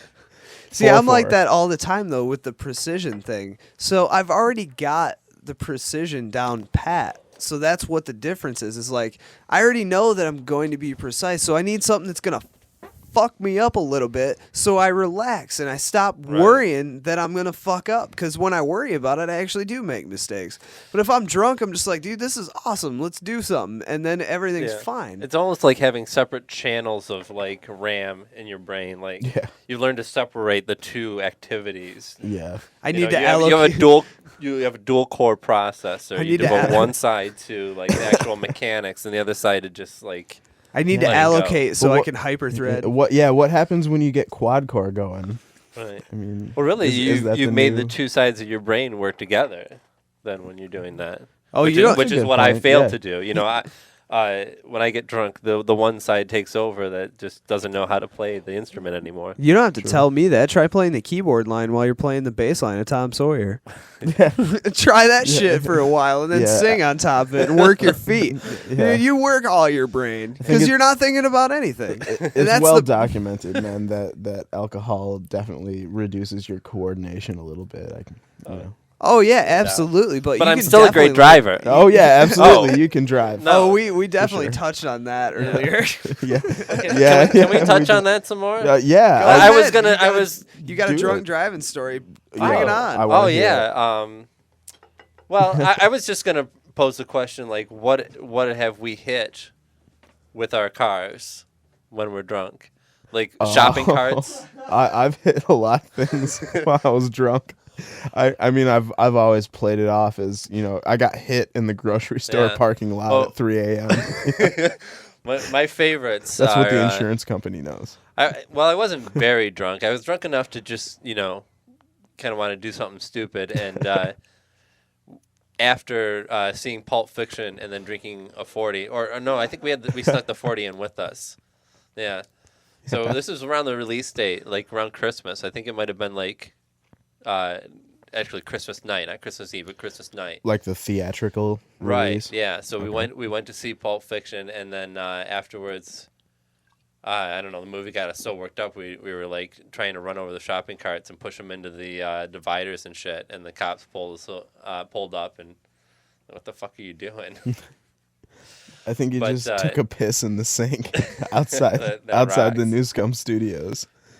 But the better story is when I got drunk and decided that I would just use my roommate's car to go to Taco Bell, and I hit the like post, you know, those yellow posts that keep you from fucking up their store. I've heard a couple stories that end that way. Yeah, and there's always cops involved. Yeah, those posts just look like a big middle finger to me. They're like, no, fuck your car, you're not touching our building. Yeah, dude. It's a car deflector. Oh, and they totally fuck your car up. Oh yeah. They'll fuck the shit out of your car, and they'll leave this big yellow mark on it so everybody knows where the fuck you did it. They're like, you got drunk. Those things and went to Taco Bell again, you asshole. And it's always Taco Bell too. Well, it can't be anywhere else. You know why it's always Taco Bell? Because this is Kalamazoo and there's no fucking White Castle. Yeah, I have no drive. Or In-N-Out Burger for those on the West Coast. Thank you. Yeah. Same thing. Yeah, or like you go to the gas station and like it's not the same thing. I got to interrupt you there. White Castle and In-N-Out Burger have nothing alike, but they have the same cultural relevance. Like, dude, you know, White Castle, IHOP, Denny's, Arby's, they're all the same. Anything, man, where you're drunk and you can order a number. Now, wait a minute. You guys don't have a Denny's around here, do you? Oh, yeah, dude. There's totally a Denny's. Oh, really? You go down I-94, there's a Denny's. Oh, okay. Yeah. You go down the one highway. Yeah, the one interstate highway. Outside of town, and you get to Denny's. Yeah, I mean, I've been to 1,000. Well, maybe not 1,000. Kids hang out there still? There? I used to hang out there. Another cup of coffee, please. I've got some good Denny's stories, man. Oh man, who doesn't end up there? You know. Funniest thing I ever heard was from a comedian. He was on a train after a really, really bad gig. It was before he was popular, and he like didn't get off at the right stop, so he ended up being like 2 hours outside of where he needed to be in Philly. And he got off, and he ended up like went to this Denny's, and there was nobody there, but there was this other dude sitting like on the other side of the room, just by himself at this table, and he remembers looking up and thinking, you know, I should just probably like go over to that dude and just say, how the fuck did you get here? Yeah. I was almost that dude. I took acid one time and decided that I was going to drive at night. And when the lines on the road started separating, I decided I should probably pull over. Been there. And so I was sitting in my car, and there's a Denny's up there. I'm in the parking lot of a gas station. And I was like, oh yeah, I'm just going to walk over to the Denny's and chill out for a little while. Right. And then before I could actually hit the entrance door, I walked past all the people sitting there eating their dinner, and I realized I was going to be that guy. I was going to be that guy sitting alone in the Denny's, like staring down at the ashtray, trying not to make eye contact with anybody. Because you're fucking ripped. And I would surely freak out by the end. I probably couldn't eat anything anyway, and I probably would end up screaming. So I curled into a fetal position and into the back of my hatchback and spent the rest of the night listening to my headphones, waiting for it to pass. How about the time that you and it does pass. How about the time eventually if your ass nearly got You're caught lucky. by cops there, Oh, Zach, God, and you're yeah. friggin' PT loser. Yeah. Oh man. Your pussy taster cruiser. So I bought a PT Cruiser after I wrecked my Grand Am. You know. Dude, no, hold on. You Yeah. didn't wreck your Grand Am. You got hit by. Now, we need to actually stop what we were doing to preface this motherfucker. You didn't wreck the Grand Am. You got involved with a fucking police situation. Yeah, there was a guy that was drinking. We'll a call lot him of- a lot of African American. alcohol. Well, I actually. Yeah, he was. I know. Yeah, he was. Okay. Let's just say Anyway, black. all right. Let's just say it. All right. Yeah, he was a black guy. Whatever. The police dogs were involved. There was about 30 cop cars. Anyway, I ended up stopping him in a high-speed chase because I was turning left onto a one-way street and off of a two-way street, and he went into the wrong lane of the two-way street and tried to speed past me as I was turning left onto the one-way street, and he Hit your ass. he hit me, like really hit me. It was really bad, man. Like it was one of those things where you have like the fog of war. Like you wake up in a daze and everything is smashed around you and your head hurts and you're like, holy fuck, what just happened to me? Like, and then like I remember just trying to get my car to go and I just hear this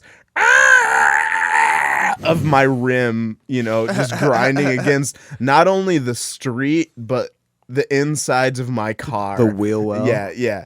And then I just look up and see the car that hit me smashed up against a light pole about 200 yards down the road and like 10 fucking dogs running down the road and just cop lights everywhere. And so like the natural thing, the first thing I do is I Hide the bowl. I hide the bowl. I take the bowl out of my lap and jam it in my backpack and light a cigarette immediately. And I get out and the cops are like, "Are you okay?" I'm like, "I What think the hell so, just dude." happened? That's what I'm like. I think I'm okay. I think I'm alright. I don't have my anything car illegal is- in my yeah, backpack. What just happened to me? My car isn't okay though. So can you please just let me know what's going on? He's like, "This guy beat his wife and we came for a domestic disturbance and then chased him across town and he hit your car." I'm like, "Okay." So Damn. yeah, now Another my black car- guy wanting to be white. yeah, exactly. You know, he just wants to drink PBR But and see- wear a wife Yeah, better really? in a trailer What the park. fuck? You know, But see, that's the American dream. But this is where the black guy stayed black. Is he was beating his wife while he hit you. yeah. You found that out later. He was in the middle of like choking her and hit you. Yeah. Was why it caused the accident. Yeah, it's true. I Really? mean, yeah, there was all Yep. sorts it was That's bad. crazy because I have such a similar story. So much so that it's probably not even interesting because, we were just a night of two concerts. A friend of mine was driving her Escort and we were smoking a joint and driving in downtown Detroit and got T-boned by a drunk lawyer. Wow. Who proceeded to get out and try and tell us what our rights were. And like, dude, are you Wow. kidding me? Did he, A You drunk just lawyer. totaled our car. did he try to represent you? He was considering it, I'm sure. Because that Oh, would yeah. have been a brave motherfucker. Like, I just hit you, but I'm willing to fight for you. Like, he goes and he's like standing next to you. He's like, okay, we're going to get this douchebag for all he's worth. And That's then he the walks ethos of over a to lawyer. his side and he's like, I don't have anything to do with this, Your Honor. And then walks back and he's like, dude, don't listen to this guy. Like, he's full of shit. Yeah. Wow, man. That would be kind of weird. Like, the lawyer is both the prosecuting and defense attorney. You know, I He don't just really. goes from either side of the court, You know, I don't have. gets a different briefcase. I don't necessarily have a faith in a Is God. he also a chicken? I don't necessarily have a faith in a God, but I know that there's something because Johnny Cochran died of a brain tumor and a really bad brain tumor. Like, okay. Johnny Cochran's dead. Oh, yeah, I didn't really, know that. really bad Well, brain that just brain proves- tumor. You think evil thoughts, you get a brain tumor. No. That's how it happens. Dude, okay, you get OJ off, you die. Then you die quickly. It's the curse of Tutankhamun orange juice. Fuck it, dude. Okay, there's a guy who just blatantly kills his ex-wife and some dude, and you get him Some off dude. on technicalities. You're gonna die quickly, and it's not gonna be fun. You're gonna have cancer. You're gonna lose your hair. You're black already. Like, Bummer, man. like it's gonna suck, and it sucked for like a while for him, and then he died. It So- wasn't just quick. So, are you thinking of this in terms of like karma? Like this is what you get for getting OJ off, or is it more just a balance of like, say somebody's got to pay for this, and it just happens to be you? Yeah. Well, maybe it all equals out. Like we'll Like find out. osmosis. You can't know, shoot 'em 'cause everything wants to find a balance. Well, like I bet someday we'll find out that Shapiro like raped children and has their bones in his basement. We just don't know it now man. because it hasn't happened. Damn, dude. It hasn't happened, dude. You It go hasn't back happened, on. but I think Nostradamus predicted that. Dude, Yeah, you go. he must have. You go back on this audio, 2012. They find out that Shapiro has kids' bones in his basement, and I'm just gonna be like, what? What? Called it. Yeah, it's buried under 6 feet of concrete. That's right. You buy me a beer. I was right. I had to wait 3 fucking years, but I was right. You better make it a told strong one. You owe me $10. Yeah, you owe me, motherfucker. You owe I me. bet you they would find dead kids in his basement. I told you. I told you they'd find dead kids before they found friggin' anybody involved with the Teamsters. And look, I was right. You were right, man. Jimmy Hoffa never existed, man. He's in an oil drum in New Jersey, man. So I feel that we're kind of like rolling down a little hill here as far as like topics are considered. So I happened to write 8 words down before we started the first segment. Fuck the Jews, No. drink a lot of beer. Here's the words I wrote down. We can pick one. Wars, Constitution, pirates, bipartisan, alcohol, women, guitars, Metallica. All right. Women. Women. Women is on there? Yeah. Well, I mean, women in war is pretty much the same thing. I figured. So let's talk about Metallica. Yeah. I actually have a subtext here for the Metallica discussion. More specifically, some article I read the other day about how Lars Ulrich was drunk in his house with a bunch of friends the night before Death Magnetic was released, so they decided to go on the piratebay.org. Piratebay.org, piratebay.org, piratebay.org. And download it because he had never tried to download anything before. And so the quote he tried to log on to that internet thing. Hold on, And there was a bunch of electronic noises between when he tried to log on to the internet and when he did log on to the internet, and it sounded like because he was definitely using dial-up. Not Because it's to- Lars Ulrich. not Fag. for sure. not to go off on an unbelievable tangent, but anybody out there that has the movie Goldeneye, put it in and go to the last third when they're in the last place. I am invincible. Dude, when they're in the last place that's not some giant tower in the sky, the chick in the film actually like shouts out what she needs to do. Like she has a list of demands for what she needs to accomplish to make the world not die. And one of the things she shouts is she's just rattling off this list like, I need a Samsonite briefcase and 2 boxes of club crackers, and I need a 26.6 kilobaht fax modem. Yeah. And says it like it's serious. Like, oh shit, we need the fastest dial-up we have because 8 is the fastest. And it has to be AGP compatible. It's like in the middle of DOS, and she says 28.8. Like it's, oh shit, that's a landmark. Yeah, no one will ever be able to trade videos on the internet. We won't be able to trade songs. Dude, oh no, I remember downloading fucking like 3.5 megabyte MP3s overnight on a dial-up connection at 2.4 kilobytes a second. Dude, for sure. We'll never need more space than what a floppy disk can hold. I remember porn on the internet when it was like, all porn. right, okay, here we go. She's a blonde. All right, nice. Good start. All right. Nice. Oh, dude, she's got nice eyes, nice lips.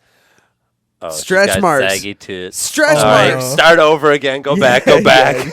And you get down, you got one that's got nice tits, and you're like, oh no, she's wearing panties. Fuck, man, god damn. What about when like you've been doing this for 3 hours and you're 16, and you're just like, you just end up dealing with whatever you're finding. They're like, okay, that works. Tits are 5. She's got stretch marks.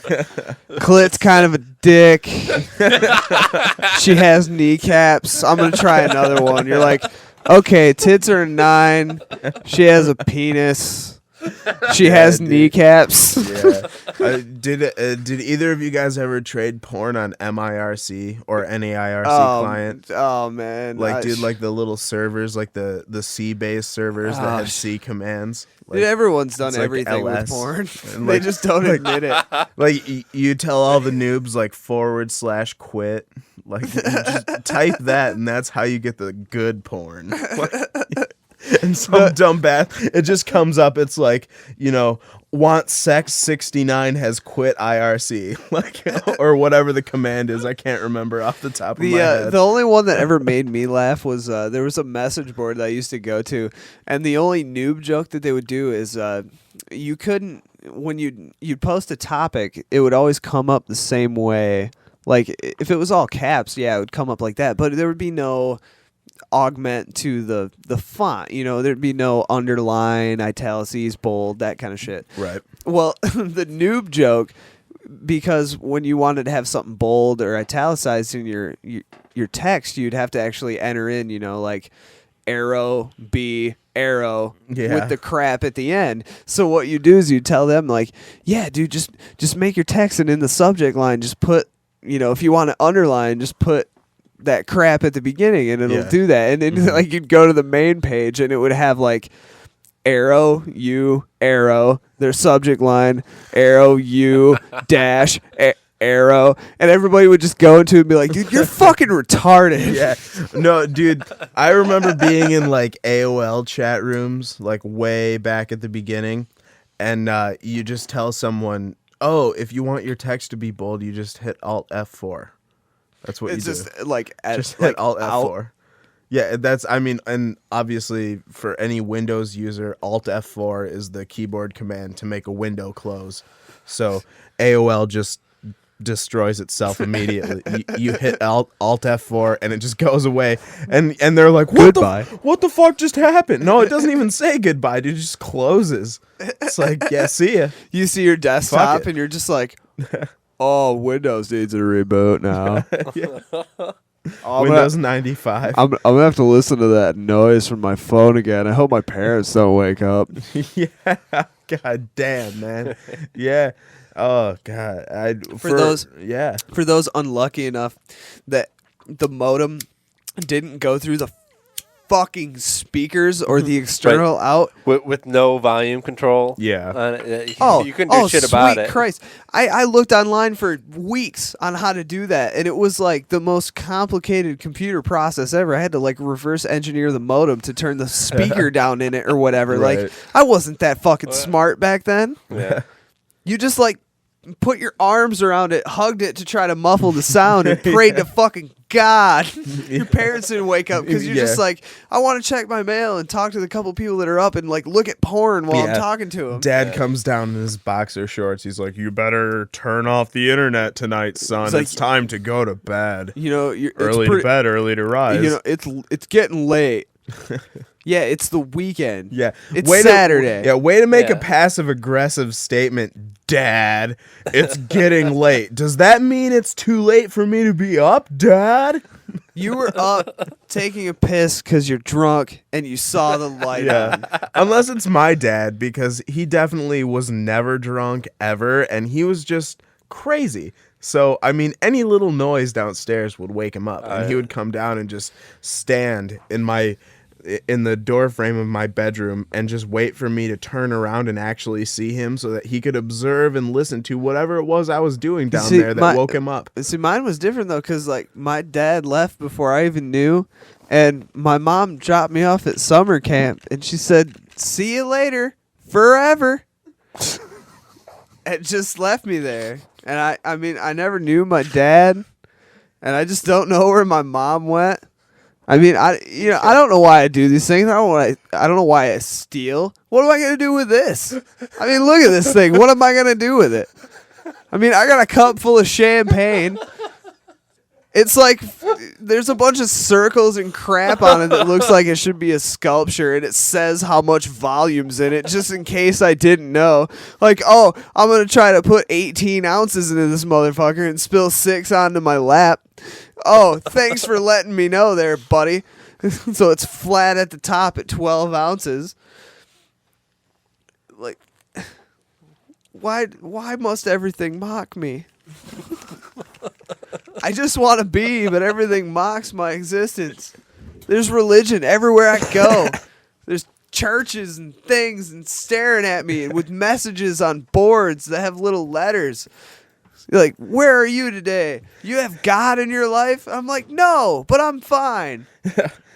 Yeah, we've strayed off topic again. Well, yeah, everybody left the room. I had to rant. Yeah. We've all been drinking too much and have had to piss. Yeah, that's what happens when you leave me to rant and I have champagne. Yeah. You start blending Aqua Teen references with personal references and alcohol references. Nobody gets that, though. They're not that smart. No.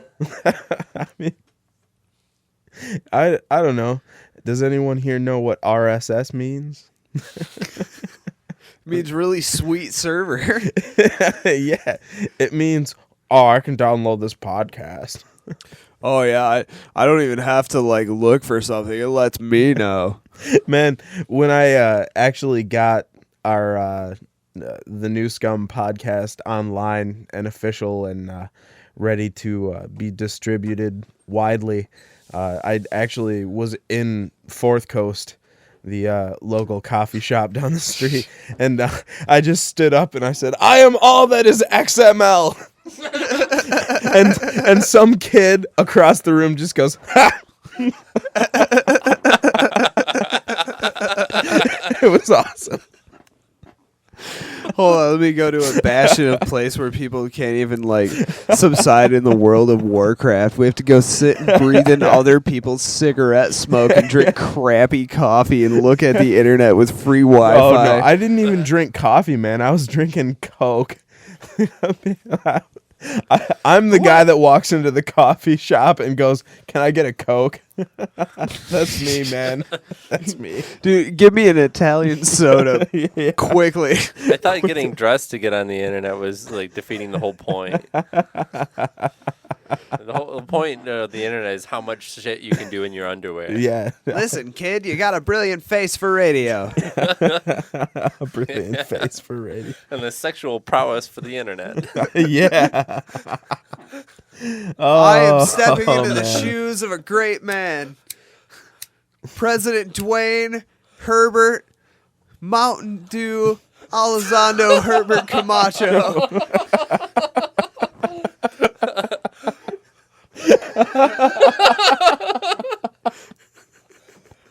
You know, any other show would have to put that on a drop, but you remembered that. And that's what makes me a psychopath. Oh, yeah, man. hold on. Let me just think of some arbitrary reference. So let me get it word for word, just in case you were missing it. Yeah, and that's why this is free, because it's mostly us laughing. We're gonna reference movies that we don't talk about, and hopefully you figure it out. Yeah. And if you can't figure out that the point of us having the topic of conversation today being alcohol is the progressive degenerative effect on your ability to produce a radio show, really is alcohol in and of itself. I mean, if you can't tell, we have been consistently drinking throughout the entire show. And I'm about to drink a beer I've never had before. Yeah, I mean, every time we open these bottles, we've been putting them on microphone. Yeah, if you could open that for me, man, I'm the one carrying this conversation right now, kind of by myself. Oh my God! No wonder they have a bass on the front of this. This is bitter as fuck. Oh yeah. Right now we're drinking Bell's Two Hearted Ale. Bell's Brewing Company. Two-Hearted. Yeah. You know, Two-Hearted's on your side. It does everything it can to get you to not drink it, but still I persist. Just like fishing. Right? Exactly. Yeah. It's the most prohibitive sport ever. No, Oh, seriously. I love fishing. How much man. fucking money do you need to spend? How much time do you need to spend? Yep. Like, how much of your life do you need to devote Dude, I'm to going getting trout that fucking fishing. sparkly trout in the water? Dude, I'm going up there in like 3 weeks. I'm going up north in northern Michigan. I'm You're going trout a more fishing. patient man than But, I. dude, I even love fishing. Even in I the love it. basic sense, though, like You're definitely with- more zen than I am. with For like sure. fishing, like I don't like the smell of fish. I don't like scaling fish. I like maybe battered fish, but every time somebody fillets it, they get the ribs, so it creeps me No, out. dude, I'm an Like- expert angler. I fish them without like- barbed hooks, and then I just catch and release. Dude, It's all you are good. totally a master baiter. No, I'm a master angler. Thank you. I am a master had to say it. angler. Somebody run in the next room and hit a rim shot. For the love of God. Yeah, no, that's a different studio. That's the new Scum that sister shit in down in the hall post. from us. Put that shit in post. Do it. Let me go run in there and record an audio sample of a snare rim shot, just so that we can put it in this. Right. Yeah, I'm way Lift too it out much. of some song with the bass still playing in the background. Yeah, that way it'll sound Horribly real pasted underground. right in there. Dude, this beer tastes like salmon, and somehow I'm still drinking it. This is awesome. Ken, that's just because you're not well acquainted with the the whole overhopped point. IPA. It's like you just took the bottle, dunked it in a fresh running stream, Yeah, man. you know, Bell's Two Hearted Ale. and then a fucking silver bullet train comes along with girls and parachutes and bikinis and Here at Bell's Brewery, we like to do things just a little bit differently. You know, we don't use simple tap water. We use the mountain water from a fresh spring. The Kalamazoo River. There's no mountains in Michigan. Where the fuck have you been all your life, dude? What, can you tell me where there's a mountain in Yeah. Michigan? You think that Michigan has cricks. Yeah, you think That's that it. And they're dirty. we have cricks, not creeks, That's right. and they're Most very right. dirty. There's shopping carts in our cricks. most beer has color based on what's in it, but ours is based from the water. No caramel color added. Our beer looks skunky because it is. 1% salmon sperm by volume. Yeah, man. That's the beauty of our beer, is that it may not always taste the same because it depends on what's in the water. Yeah, it's And that's the two-hearted taste of the town. because it's hearty, and then it's hearty. Yeah, hold on. Let me go to this brewery, quote unquote, and see a band that has a plugged in violin. Yeah, I would hate to burst the bubble Is it the of dam all these builders? microbrew people, but Ragbirds. if you go around the country and actually go to the breweries where all your favorite microbrews are made, you'll find that they're mostly hipster joints that cater to the people around town that just stand in the back and wave their beer in the air and cheer to whatever band is there just because they're drunk, not because they like music. They think music means a hell of a lot more than what it does. Yeah. I don't know. I'm sort of inclined to be offended by that statement, Kenny. What? You shouldn't, because they're just retarded hippies. Like, listen to this band, man. They have 2 percussionists. Yeah. They know what they're doing, man. Okay, they don't so- need expensive gear. So you're Give me specifically another beer, man. man. You're specifically talking about the bands playing at microbrews then. No, I'm Is that talking what about you're the saying? people that go there and try to make it seem like it's better than everything else. Well, Dude, since I've been there, doesn't that make me one of those people, Kenny? no, man, you're completely biased, and you know that you're biased. And we're not even gonna go down that road just because you took their daughter's virginity. We're not gonna go down that road. But no, it's completely different, because those people that are there, they don't respect metal and rock, even crappy blues clubs, in the same way. No way. They go and see whatever music's there and they enjoy it because they're already happy and they're drinking. That's it. And there's beer that doesn't taste like what they can buy at a local grocery store. That's it.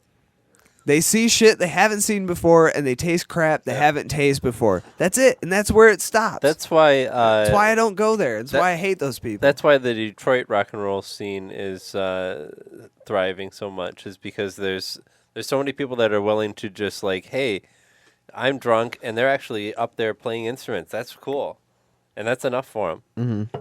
That's enough for them. And I guess I want to lean towards the argument, how is that really bad?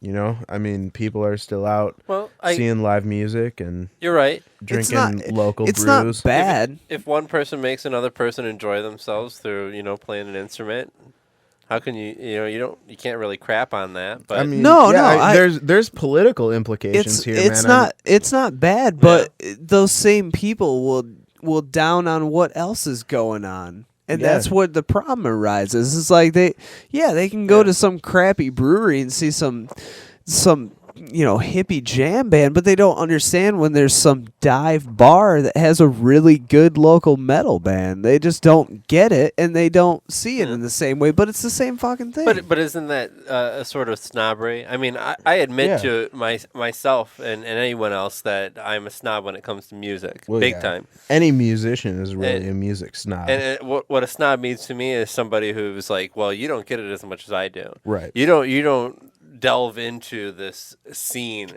to the degree that I do. Well, I guess I don't see myself as a snob because I go to things that I know aren't going to be a snob, Kenny. Dude, no, because I go to things that I know aren't going to be as good as the things I enjoy, but I still enjoy them anyway. Kenny, we went to a concert the other night consisting of sounds recorded from a vacuum cleaner. We are music snobs. We are eccentrics. That does not you make can be us snobs. open-minded snobs. True. There's a such thing. But I don't consider... You can be open-minded. You can be willing to let yourself be exposed to a multitude of different types of music and still be very picky about certain types. Right. See, I think that's being more eccentric, though, than being a snob, because I go to those hippie things, and I have a good time. It's just that I know... even though the first phase of snobbery is denial, Kenny. Yeah, let me finish there, Mom.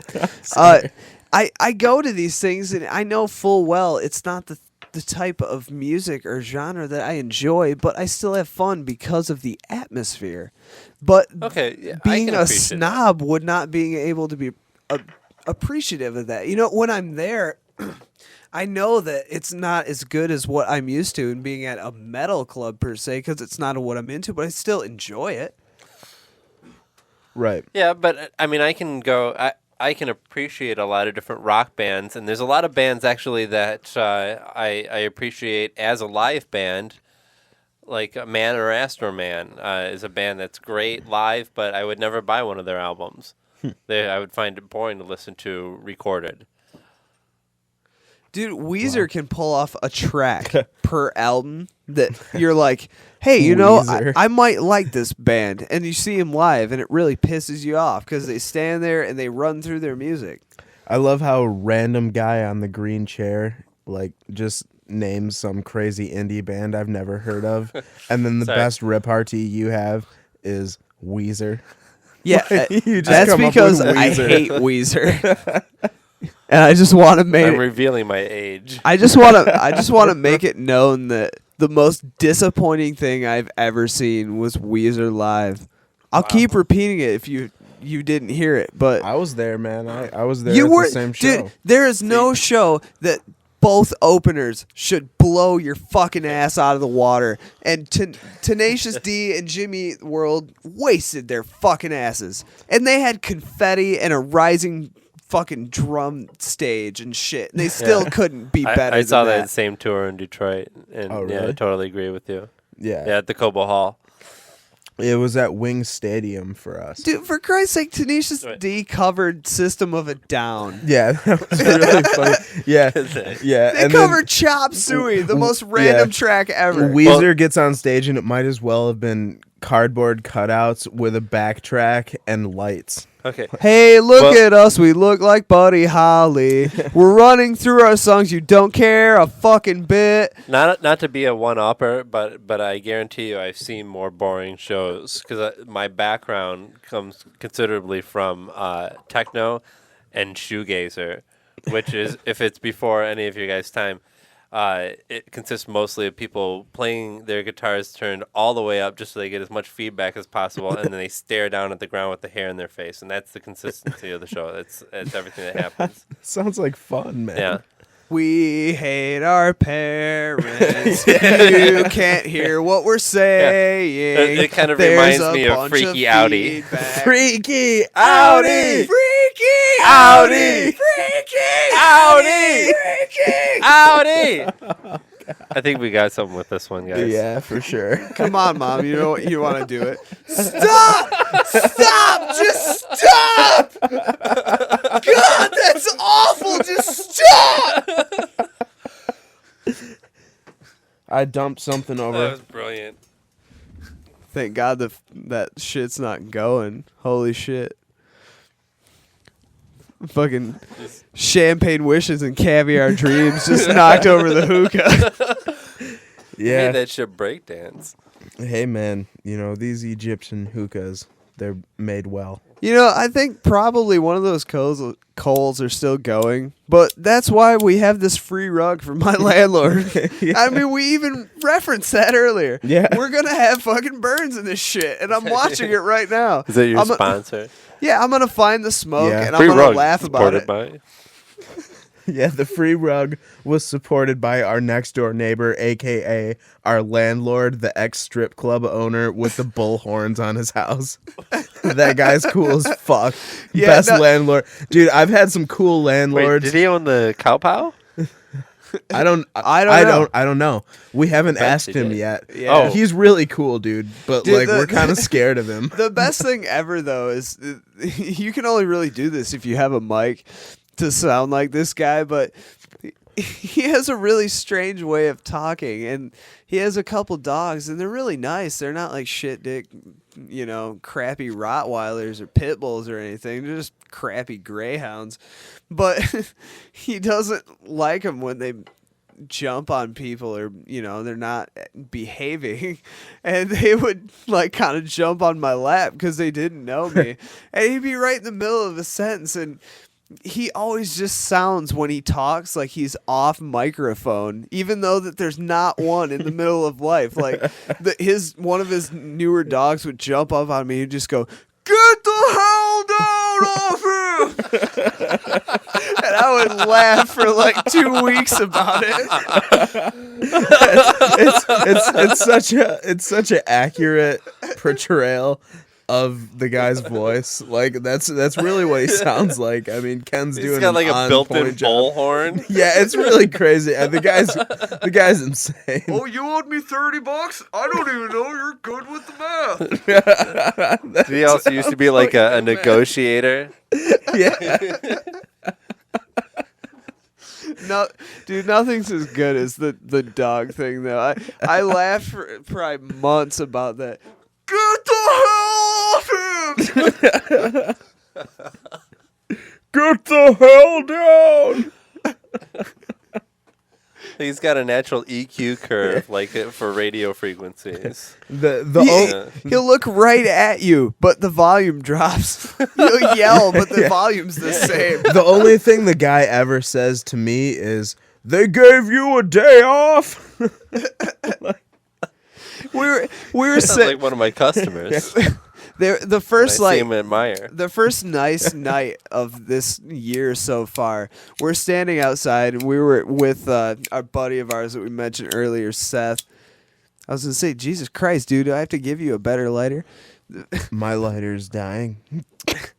We're basically just sitting outside with our buddy Seth. It's me, Zach, and Seth, and I mean, I just grabbed a couple chairs. I'm sitting on the porch. They're sitting in the yard. And our landlord comes out to let his dogs out. And I can't really hear what he's saying because I've got like music going coming out of the front door looking at the moon and shit. And I finally just walk up to him and he just goes, "They gave him another day off?"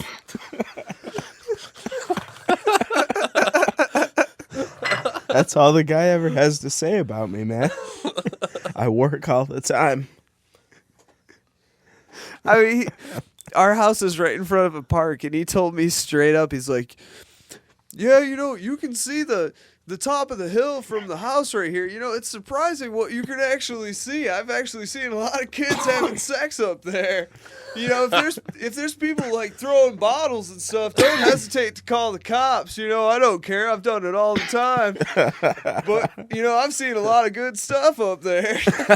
It's surprising what you can see with the telescopic lens and the camera. Surprising what you can see with some bifocals and a couple Paps.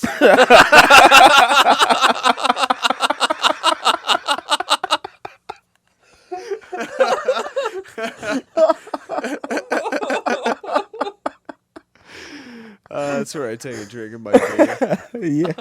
And back to the subject at hand. Yeah. The degradation of alcohol on the artistic process.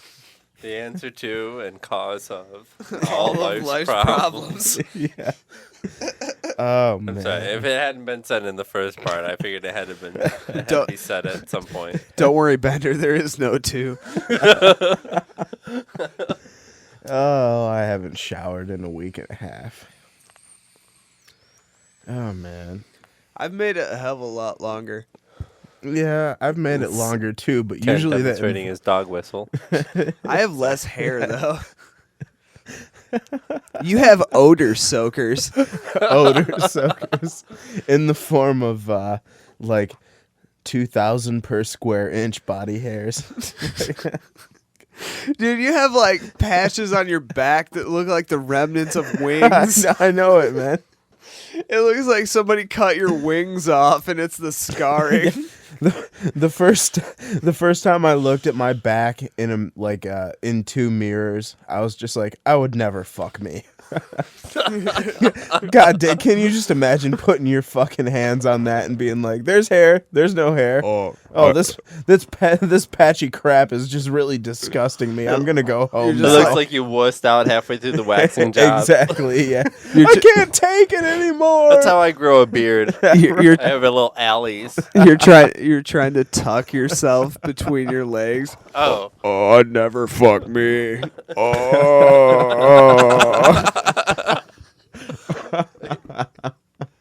Shave the fucking hair off the chest. Please, mister, my parents have money. Shave the fucking hair off the chest.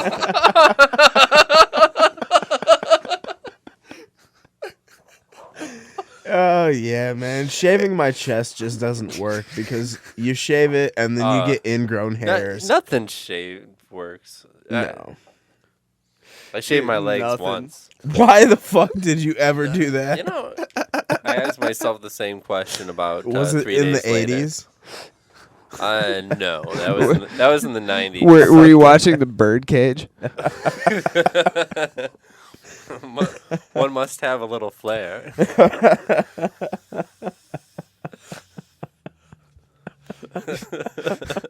This coming from the person that's wearing socks that looks like they should be protruding from the outside of a house. You can't do visual jokes. You can't do visual jokes in audio, Kenny. That's right.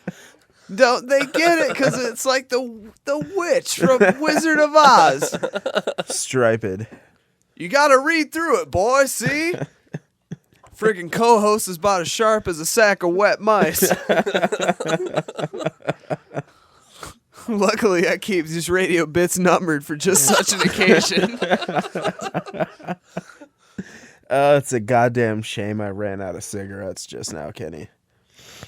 I'm kind of pissed I ran out of the friggin' Molson. Yeah. Yeah, we're on the last beer too. Yeah. So, okay, back to the subject at hand. Alcohol. What's the best story you have about running out? Of You know, alcohol. we're all at one point or another binge drinkers, right? Dude, let me take this for Okay. sure. Okay, Right. because there was I'm pointing dude, in the air at Zach right now. there was a long series of nights where I was drinking multiple bottles of hard liquor a day, and I would just leave them like strategically placed in the living room so Kenny would see them when he woke up just to know how much I drank. And I would just look up Yeah. and be like, Bragging wow. Yeah, but like the worst night ever, I drank like a pint of Jaeger and a pint of Kettle One and a pint of Sky and a pint of tequila.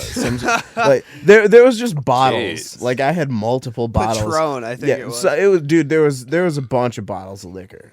Okay, and so I left all these notes, and I left like a bunch of dollar bills.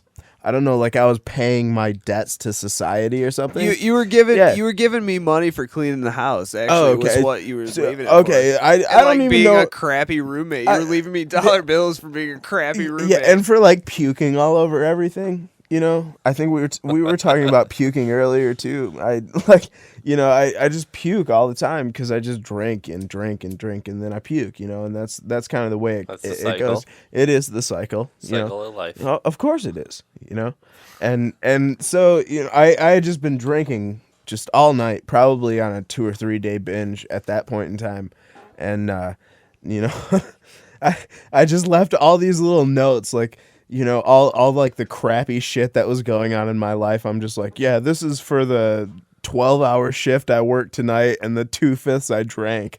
And so there's $3, you know, like I just left all these notes for him. And there's just all of these like empty bottles just strewn about the living room floor and then just puke all over the fucking toilet.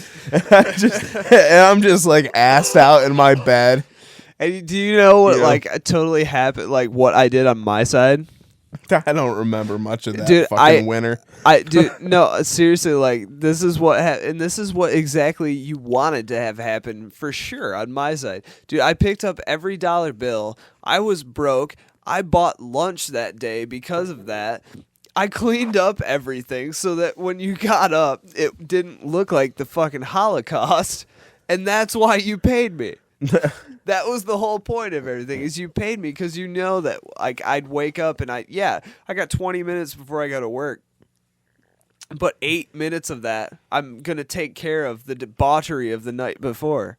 Yeah, I'm And just that's glad why that you paid me. Yeah, I'm just glad that you have your time scheduled out so you can say I spend 8 minutes cleaning every morning because I don't even know how many hours I spend doing anything ever.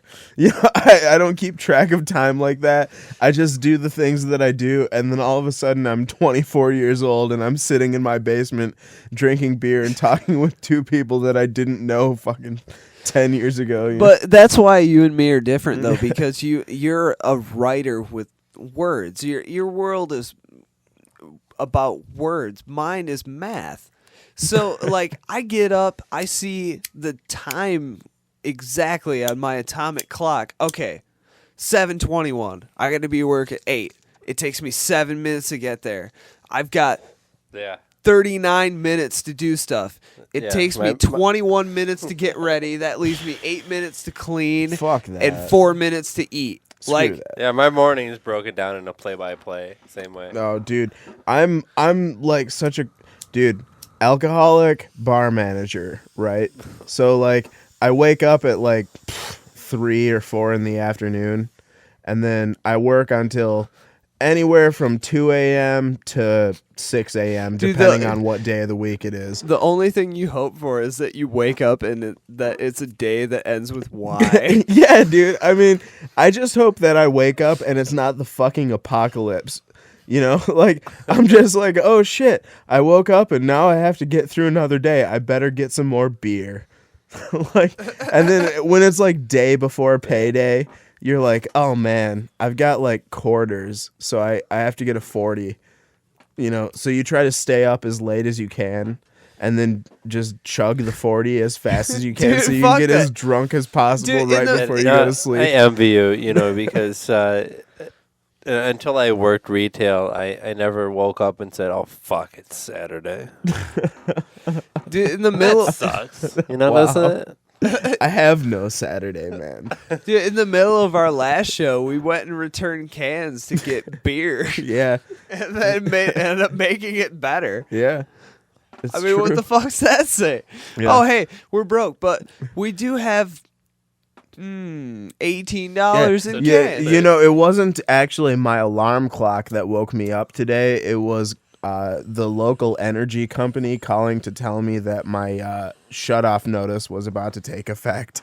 So I had to get up, and of course I answered the phone by saying "speak," and then that just naturally throws people off because it was this nice young girl, and she just goes and I go, "What the fuck do you want? You woke me up," and she goes, this is Consumers Energy, and we're calling for Zachary Elmblad. I'm like, yeah, this is me. You better make this fucking important. And then she's like, we're forwarding you to an automated voice, or like whatever, because they give you a human to begin with, and then they shove you off to a machine. What the fuck's the point of that? Why are they paying somebody I just don't to transfer know. you to a robot? Well, I would have thought about that, except for the fact that I was awoken after being asleep for 4 fucking hours. Because there's corporations out there that understand how the world works, and they understand that there's certain people in life that need to feel like shit to be paid. Yeah, dude, I owe them like 200 fucking bucks. Screw those guys. Oh, fuck that. Fuck Dude, 'em. I own like 6. Yeah, dude. But I've owed them always Making for something like right there. 5 years, but I always pay them. They always get their money from me. When they threaten you.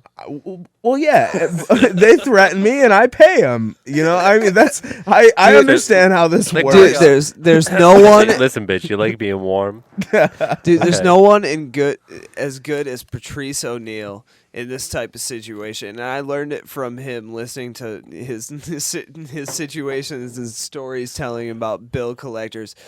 People would call up saying, you're going to have to pay this, otherwise your credit's going to be happening. He would just go back in the phone and go, suck my dick, motherfucker. I just What are talk you about gonna do?" Satan, dude. I'm just like, hail Satan. The doubters can dig their own graves. Let's make some baby fat candles, baby. Yeah. And then like, because it's always a chick on the phone. The telemarketers and the outsourcing chicks, like, it's all chicks, man. Nah, well, I was gonna say, if it isn't a chick, it's a dude from India. Yeah. Hello, my name This- is Robert. Your name is not Robert. No, and your name is Robert, and you're trained to sound like a guy that likes guys, so that you can appeal to guys paying the bills. Okay, because the chicks have the shit going on time. Like, they're gonna overdraft their checking account before they go late on the energy payment, right? But me, I'm not going to overdraft my checking account because that means I can't buy weed. Right. You know. So You say, fuck it. yeah. What do you got to lose? Let that motherfucker come to my house and get a check from my hand. Yeah, what are they going to do? Yeah. What's he going to do? Repo my rock collection? You know? Like, they're gonna this come, has value. They're going to come to the front door, and they're going to open it. And then they're going to get a shotgun in their fucking face. You're just gonna grab your balls, jock them up about half an inch, and be like, suck my dick, and shut the door. And that's Yeah, where that's dude. going to end. Yeah.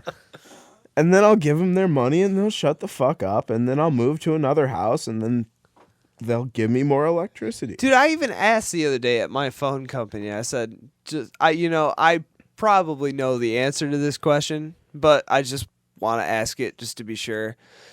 Every Thursday between 10:30 in the morning and 2 p.m., I get a text that says, friendly reminder, please make a payment on your account.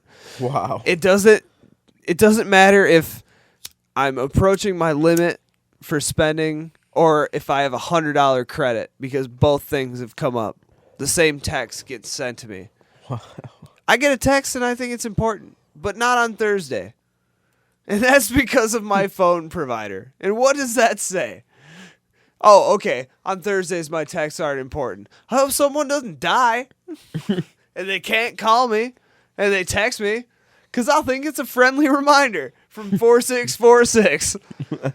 Hey, even though you got an $88 credit on your account, make sure you make a payment, even though we're going to deduct it from it. You know, when you get that text that says that somebody has died, I want to see it.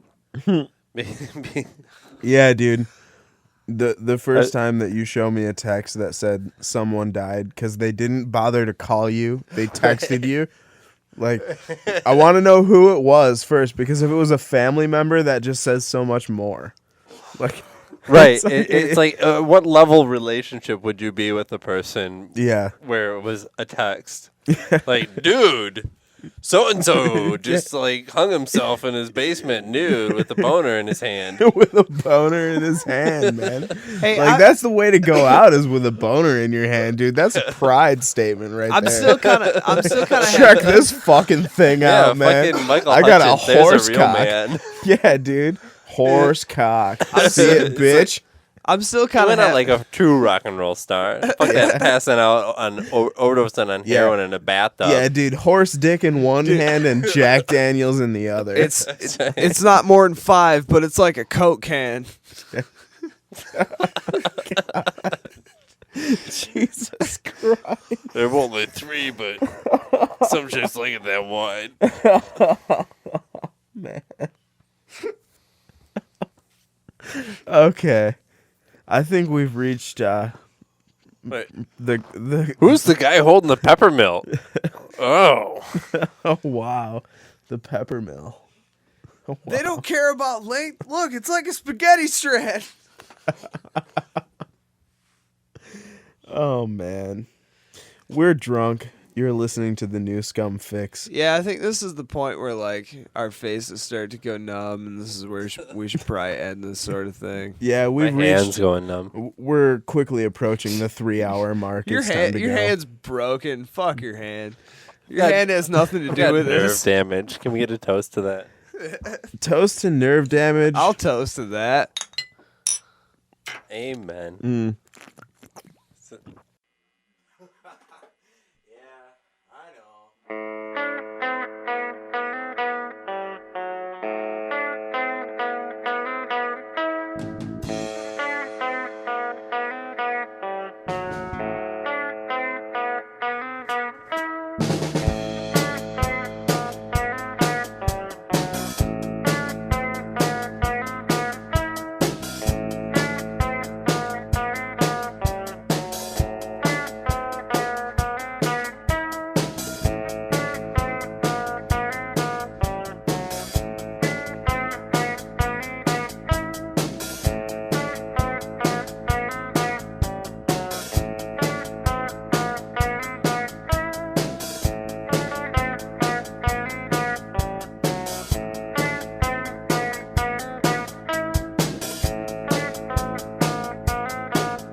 to die.